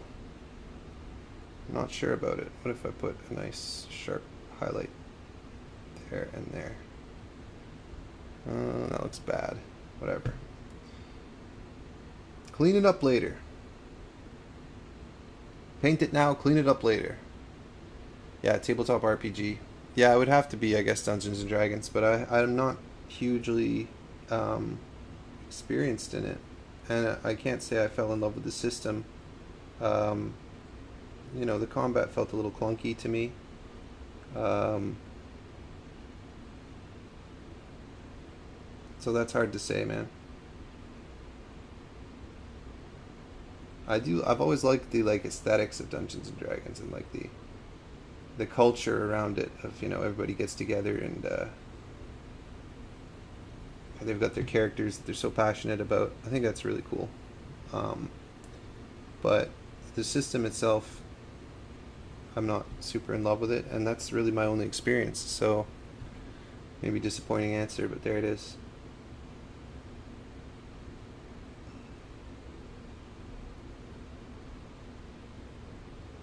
Let's see.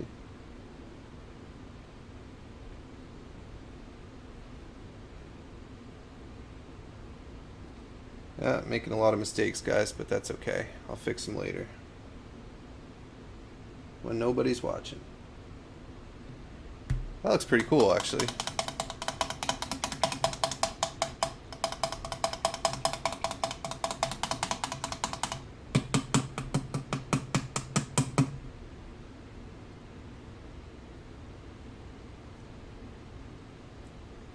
What's your favorite video game of all time?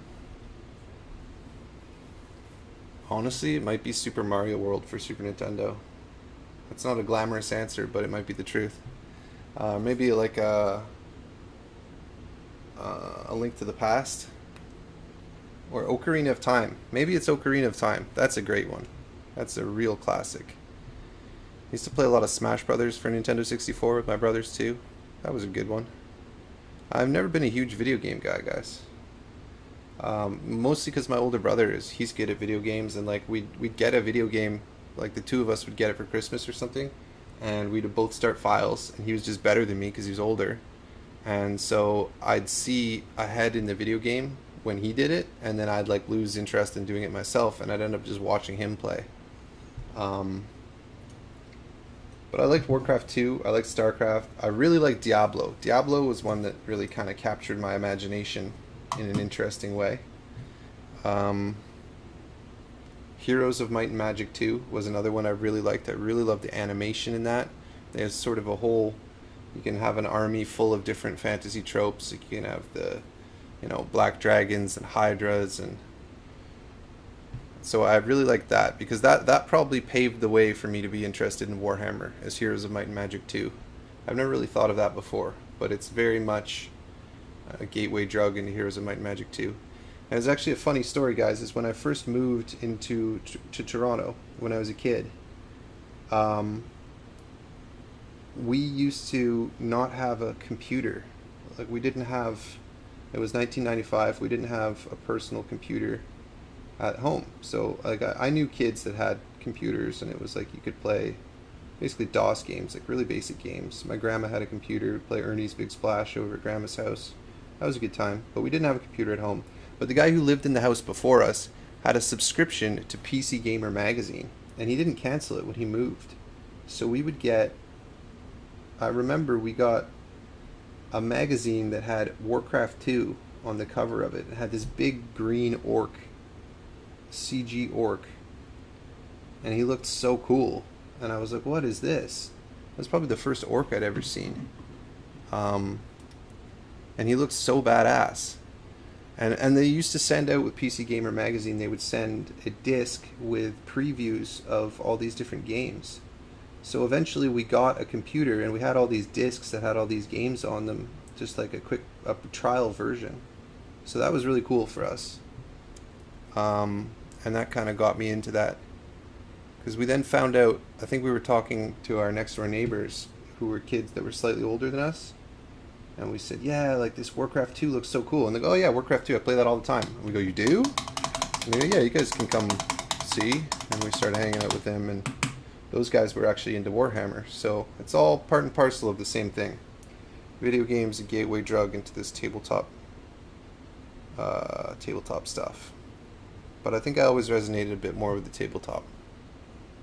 I like something you can hold in your hand. Andrew Fink, how dare you make me choose between your stream and a Border Prince? Oh, is a Border Prince streaming right now too? That's cool. I love that guy. His channel is amazing. Oops. Just the old Turkish dip. That's what they call that in the business. Some people call it the Texas dip, the Belgian dip, the Belgian dip.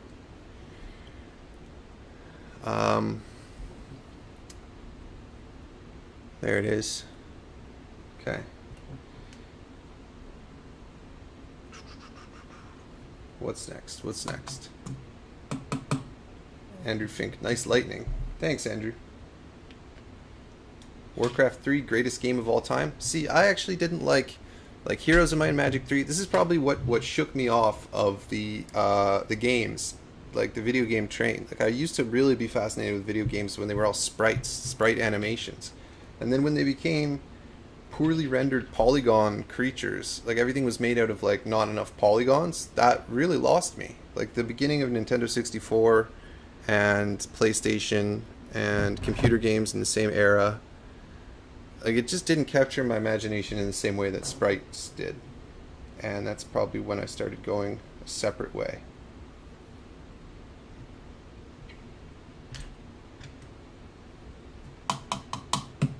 Texas dip is Skol. You know, I found out recently that dip's illegal now in Canada. Guys used to, there would always used to be one kid in the class who had like a water bottle and it was just that disgusting spit in there. But you can't even get that stuff in Canada anymore. So I got some recently at the corner store just for a laugh. I used to do that from time to time with my friends, just because we were troublemakers and we just. You know, you're not supposed to do something? Oh, yeah?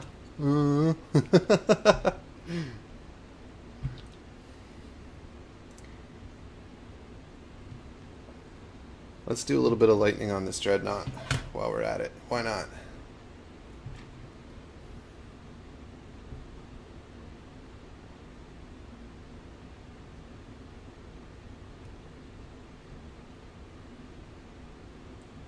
So guys, I've probably said this before, but just in case, what I think I'm going to do is I'm going to put together a bit of a streaming schedule. I'm still going to sort of tune in whenever I'm in the mood, but I think I'm going to, as a more regular thing, stream on, why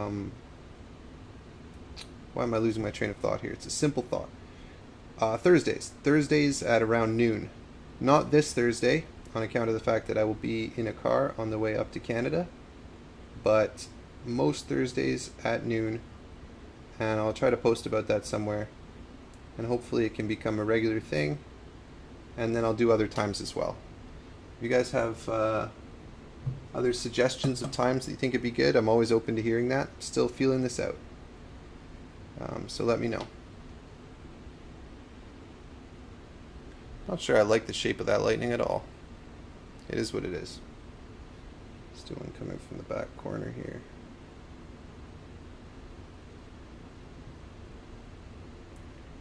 Blame Canada.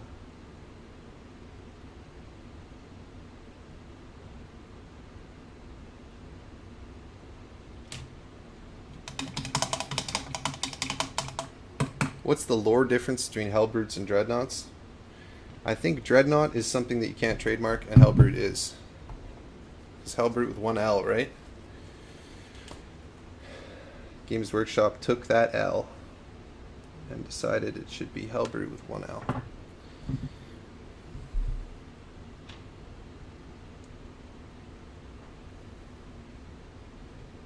What time zone are you in? Just so I can translate noon to UK time. Yeah, I'm in the Eastern time zone in North America. Time zone of New York, Toronto, the New York Stock Exchange, all that good stuff. I'm not sure that looks good at all. Now let's wait and see. Craig Gutz says, love your videos and use them as inspiration when starting new terrain. Good. Thanks, Craig. I'm glad. I really like when people say that. because the more people out there getting inspired to make their own terrain, the more beautiful tables there will be out there. And at least I noticed at my own local hobby shop, when we set up like the table with all the Necromunda terrain or all the Mordheim terrain, and like it's people on the street will stop and peer through the window like there's puppies inside. You know, they're like, "Oh my gosh, it looks so cool." And that curb appeal, I think, draws people to the hobby in a way that you can't underestimate. I think, oops, what am I doing? So I think we terrain builders are missionaries for this hobby in a way, bringing people in.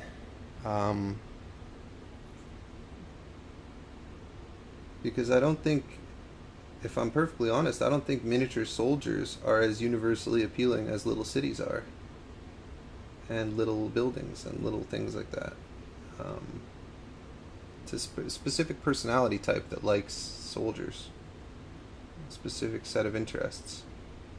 But everybody likes, like if you're in a museum, you can be surrounded by priceless artifacts, and all the kids and most of the adults will gravitate towards the little diorama that they set up that's a recreation of something. Because people like seeing little things. It just touches something inside of us. That's why they think about kids' toys. They're almost all just normal things in miniature, right? Dolls, action figures, Hot Wheels cars, army men. It's fun playing with little things. It's fun thinking abstractly with the ability to control the world around you made miniature, you know? I've been debating following some of your tutorials for D&D. It seems like it would be great for that. Absolutely. If it fits, do it. If it inspires you, go for it. Cheese and tacos. You think it's because it makes us feel big? Yes, I do. It makes us feel big, makes us feel powerful, makes us feel like we have the ability to change the world, which of course we do. And it's just sort of a super literal manifestation of that.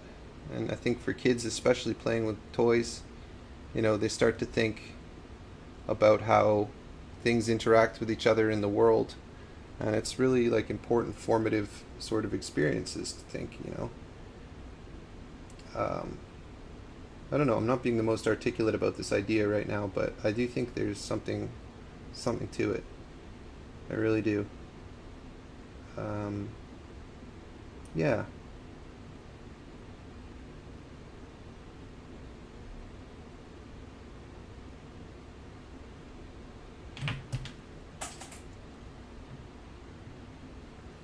Mighty Max and Micro Machines? Hey, good one. Hey, am I wrong, or is Mighty Max just a boy's version of Polly Pocket? Like, is he just completely manufactured to be the counterpart to Polly Pocket? I was actually thinking about this like a week ago, how one of these Mighty Max toys that I had, and how it was like a little clamshell. And I think the Polly Pocket ones were originally designed to be like a makeup clamshell, and then have a little doll set inside of it. And the Mighty Max ones were like just that for boys, I think. Joe P, pretty sure it was the male version of Polly Pocket. Yeah, I thought so. But there was a show too, wasn't there? I remember that. It had like some lava guys in it and stuff. I had a couple of those Mighty Max. That's something interesting too, is that, I mean, I don't know how old you guys are in the chat. Actually, if you guys want to post your ages, I'd be curious to know. But when I was a kid, that was like, you know, in the 90s. I'm born in 1989. That was like the golden age for toys. Like, I feel like kids now are just like looking at tablets and TikTok and all kinds of... Whereas back then, you used to get just so many spectacular toys. Because there were no... It was pre-computer games. I mean, computer games and video games started to gain prominence, but there was still Nerf guns and action figures and so much going on that was not on the television or on a screen. And yeah, You guys think was that a golden age for toys? Cheese and tacos. I'm 20 and I have no clue what you're talking about. Yeah, see, you just probably been on the TikTok too much with your whatever you kids do. No, that.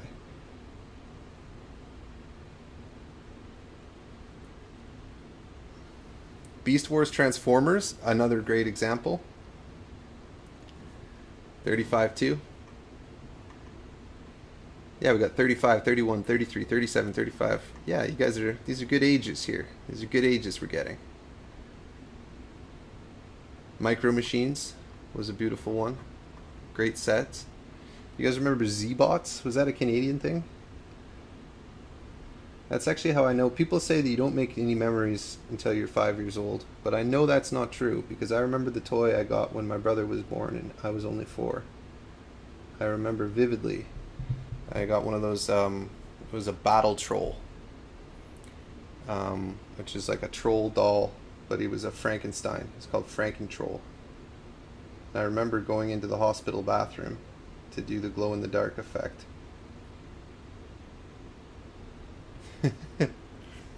So that's my proof you make memories before you're 5. Andrew Fink remembers Z-Bots, and you remember some of them had like a, had a big spring in them, so they were like a clamp. What were they called? They were called like chompers or something like that. Bite bots. They were bite bots. I remember we used to pinch each other with those, my brothers and I. Good times. Good times.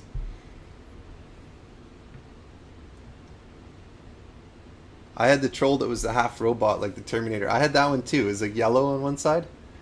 That guy was called like Terminatroll or something, right? Wow, you guys are chatting like crazy right now. A little bit of nostalgia brings out the best in you guys, eh? Oh, I got more of that.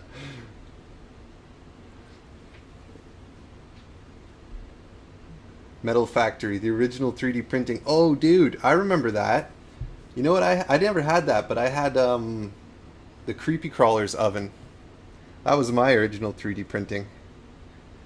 Making like scorpions and stuff. But you know what? I never wanted to make them all these crazy colors. I would just make them black, always black, because they just looked more realistic. And my dad used to come home, and I was short, right? So he would come home, and I'd give him a hug, and I'd fill his pockets with Creepy Crawlers. And in hindsight, he knew what I was doing, but I felt like I got him good. That's This is another thing I've thought about a lot, is when you're this age, growing up in that era, like all of the kids that you're supposed to relate to on TV are like little terrors, little pranksters. Like the Bart Simpsons and the Dennis the Menaces and like there's a million of this archetype of it's like the kid and he skateboards and he's got the backwards hat and maybe he's got sunglasses. You know, Calvin from Calvin and Hobbes is like a kind of a younger version, but he's the same. And they're full of attitude and they misbehave. These are like the kids that like, you know, I probably would have been a better kid if there wasn't so oversaturated with this prankster archetype. Kind of interesting. I was just like, oh, I guess that's what I'm supposed to do. I guess I'm supposed to be a little terror.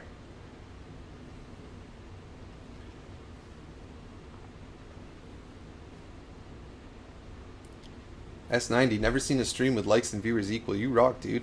Oh, that's pretty cool. I didn't notice that. Thanks.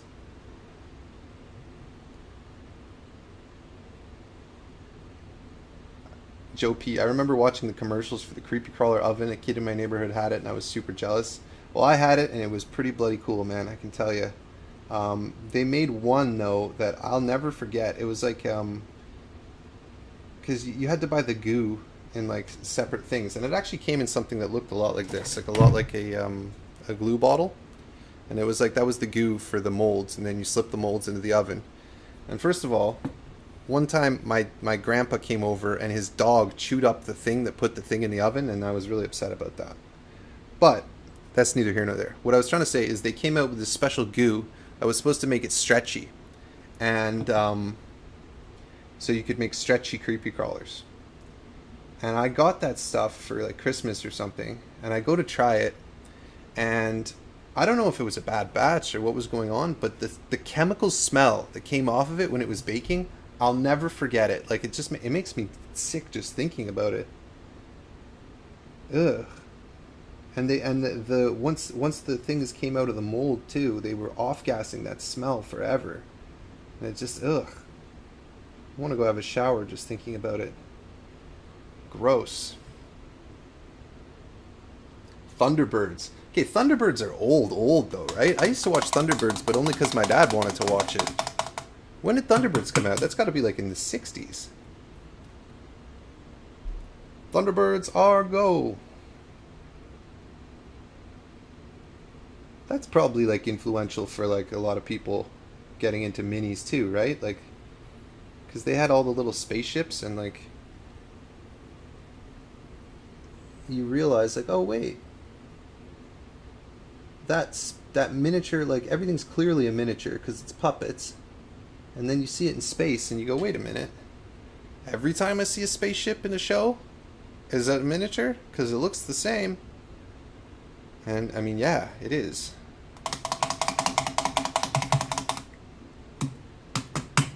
Tunk Ulcer says, Ave Dominus Nox. And to you, brother. Welcome to the stream. Welcome to the stream. The amount of VOCs that gave off. What's a VOC?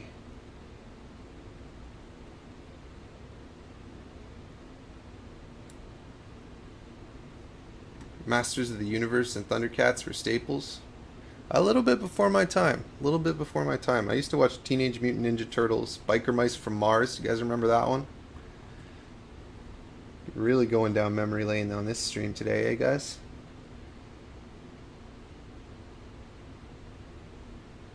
Biker Mice from Mars. I could just see the boardroom.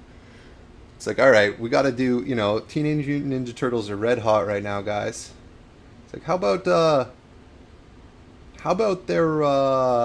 their sharks?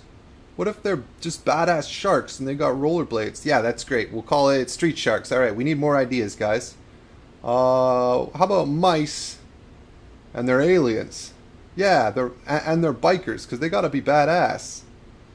How about Biker Mice from Mars? Another one. Mark it. Get it into production, guys. We don't know how long this is going to last.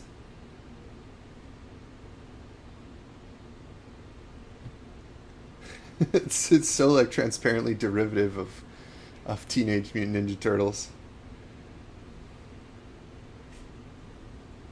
You know what I found out recently, guys? And maybe somebody who knows more can corroborate or correct me on this.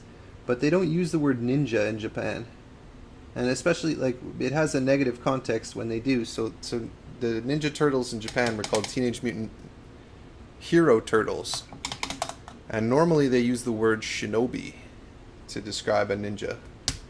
Am I right about this? Someone's got to know more about me than Japan. More than me about Japan. Earthworm Jim. Cash T says Superworm Jim. I think are you talking about Earthworm Jim? I used to have a Game Boy game, Earthworm Jim. Or my stepbrother did. Good times. They didn't use the word ninja in Ireland either. Interesting. Was it Hero Turtles in Ireland? Teenage Mutant Hero Turtles? Or what did they call it? Something Irish?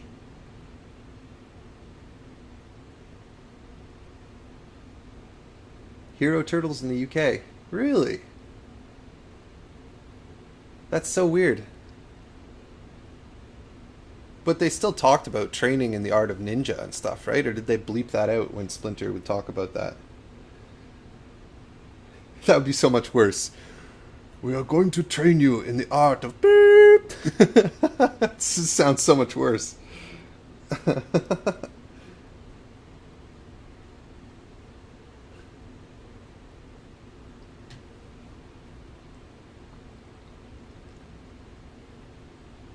Gargoyles cartoon and the accompanying toys. Gargoyles were cool. They had the main guy, Goliath. He had like a sweet mullet, if I recall correctly. DK Blap. Alright, enough goofing off. Hoppy hobbing. Take care, man. Take care. Hero Turtles. That's so weird. Like, this was not necessarily the case in Toronto and Calgary when I grew up, but hero now means like a sandwich. Like when you say, when you're talking about a hero, you're talking about like a sub, basically. Teenage Mutant Sandwich Turtles is what that makes me think of nowadays.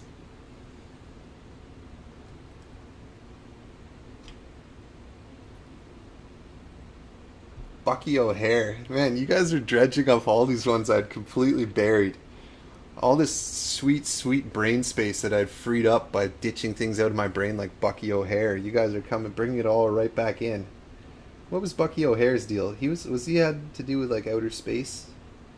Or am I remembering something else? Am I thinking of Bucky from Star Fox? That's probably what I'm thinking of. Was that guy named Bucky? No, he's named Peppy. No, Peppy's the frog. No, Slippy is the frog. Slippy's the frog in Star Fox.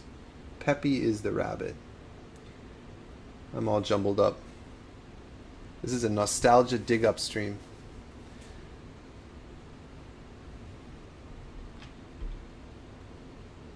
One of my favorite toys was Crumb from Ah Real Monsters with the smelly armpits. See, I never watched that, but my mom had a shirt that had that thing on it. But didn't Guillermo del Toro steal the design of that little monster for Pan's Labyrinth? And people were like, oh my god, it's such a next level horror. Who's ever seen something so nightmarish and original as this? And it's like, dude, that's from Ah Real Monsters. Having the eyes and the hands? Am I crazy?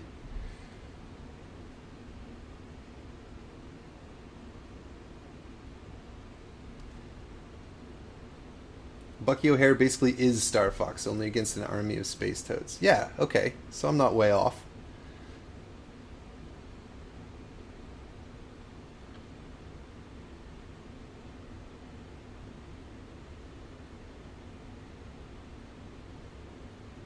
So it said, Ah Real Monsters had an episode where they used toenails as currency, and that skeeved me out as a kid. That's pretty gross. That's one thing I was never into as a kid. I was never into potty humor. I was never into gross out humor. So things like the Garbage Pail Kids, I was always like, why would you want a trading card of some baby in a diaper covered in pimples puking everywhere? Like, that's just disgusting. Keep that away from me. And I haven't really changed my opinion about that.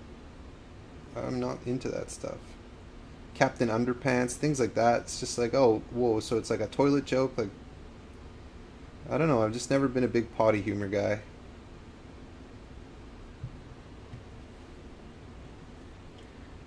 Craig Goats, coming off 15 straight nights at work, and this is a relaxing way to spend my afternoon on day off. Haven't been able to paint in over 2 weeks. Yeah, sometimes life gets in the way, Craig, but that's what I love about miniatures, you know, is they don't go bad, right? Like, I left my miniatures on the shelf for years at a time, and I come back to them, and they're always waiting for you. So, do what you gotta do, and your miniatures will be there when you've got time. Joseph Torres says, Eric wouldn't be a big fan of Garbage Pail Kids. No, I'm not. I really am not.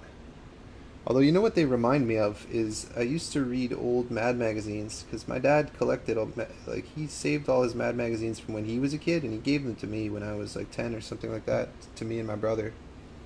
And there was an artist in there who used to do the fold-ups at the back, the artist called Al Jaffe, and he had a very similar style. And I used to love his work, and it kind of reminded me of the Garbage Pail Kids. But that doesn't mean I like the Garbage Pail Kids.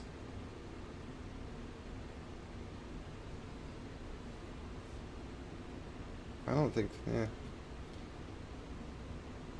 Dino Riders were epic. I never remember Dino Riders from that contemporary, from that time. I remember seeing a picture of them much later and thinking, holy, that's crazy, that's so cool looking. But I don't remember them back in the day, so to speak. So guys, on a painting note, you can see here I made this piece of lightning on the left a little too thick, so I'm going to come in a little bit of dark blue and just rough it up a little bit.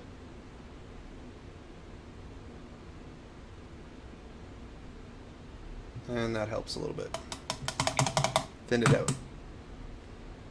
Elvac02, I love you. Thanks, Elvac. That's very kind. I'd say it back, but I don't say that lightly, you know? But I appreciate your support.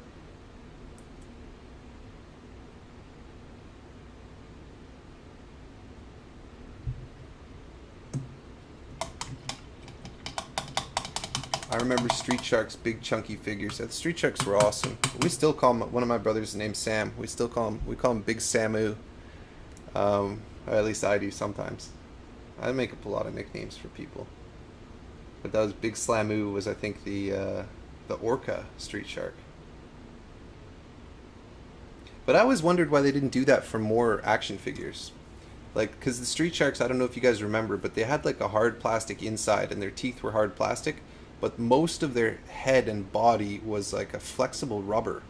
So when they opened their mouth, there was no obvious joint. There was no obvious hinge or anything. Because they were like this rubber, flexible rubber. And I always wondered why they didn't use that technology more with other toys. Because it seems to me like a lot of hinges and joints could be hidden by this flexible rubber. Maybe it just costs more to manufacture. Question I'll probably never have the answer to, but if anybody worked in toy manufacture has the answer, then I'd love to know. Tunk Ulcer says, what are you painting? Is that a miniature knight? This is a Chaos Dreadnought from back in the day, maybe the 90s even. So this is Night Lord's Dreadnought.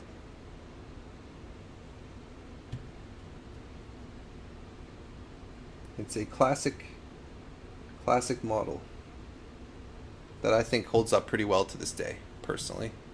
Some people hate this thing, but I think it's a fun little guy. I think it's got a lot of character, and I think it looks pretty cool.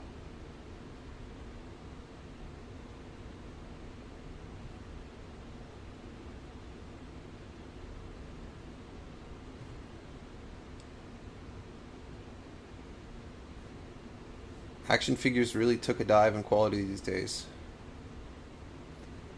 Yeah, I can't really speak to that because I haven't seen any action figures in a long time.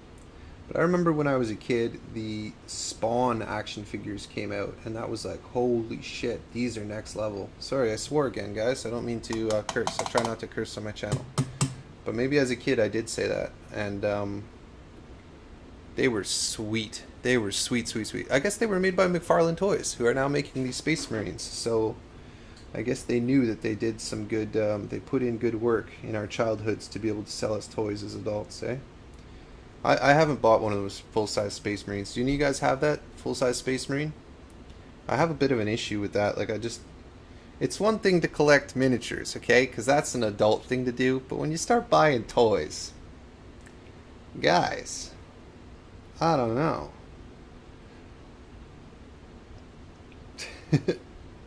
No, I mean, it's obviously exactly the same thing, but what do you guys think?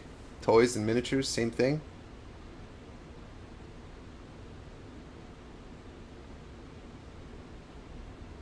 Do you guys get offended if somebody calls your miniature collection your toys?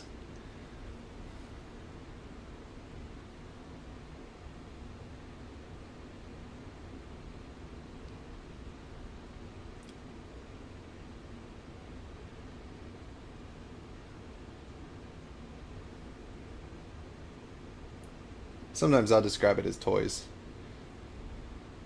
It's like, oh, you know, I play with my toys, just like in a self-deprecating way. You know, because, I mean, these are toys, kind of, right? Like, what's the difference between a miniature and a toy? Does it have to do with fragility? Articulation? I think fragility is definitely a part of it.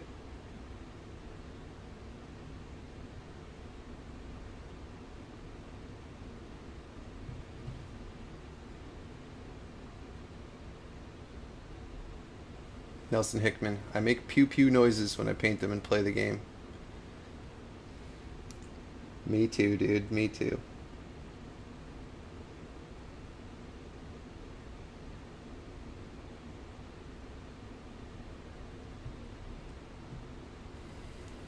My girlfriend calls him my little man. That sounds about right. Toy soldiers are cheap wargaming miniatures. That's true.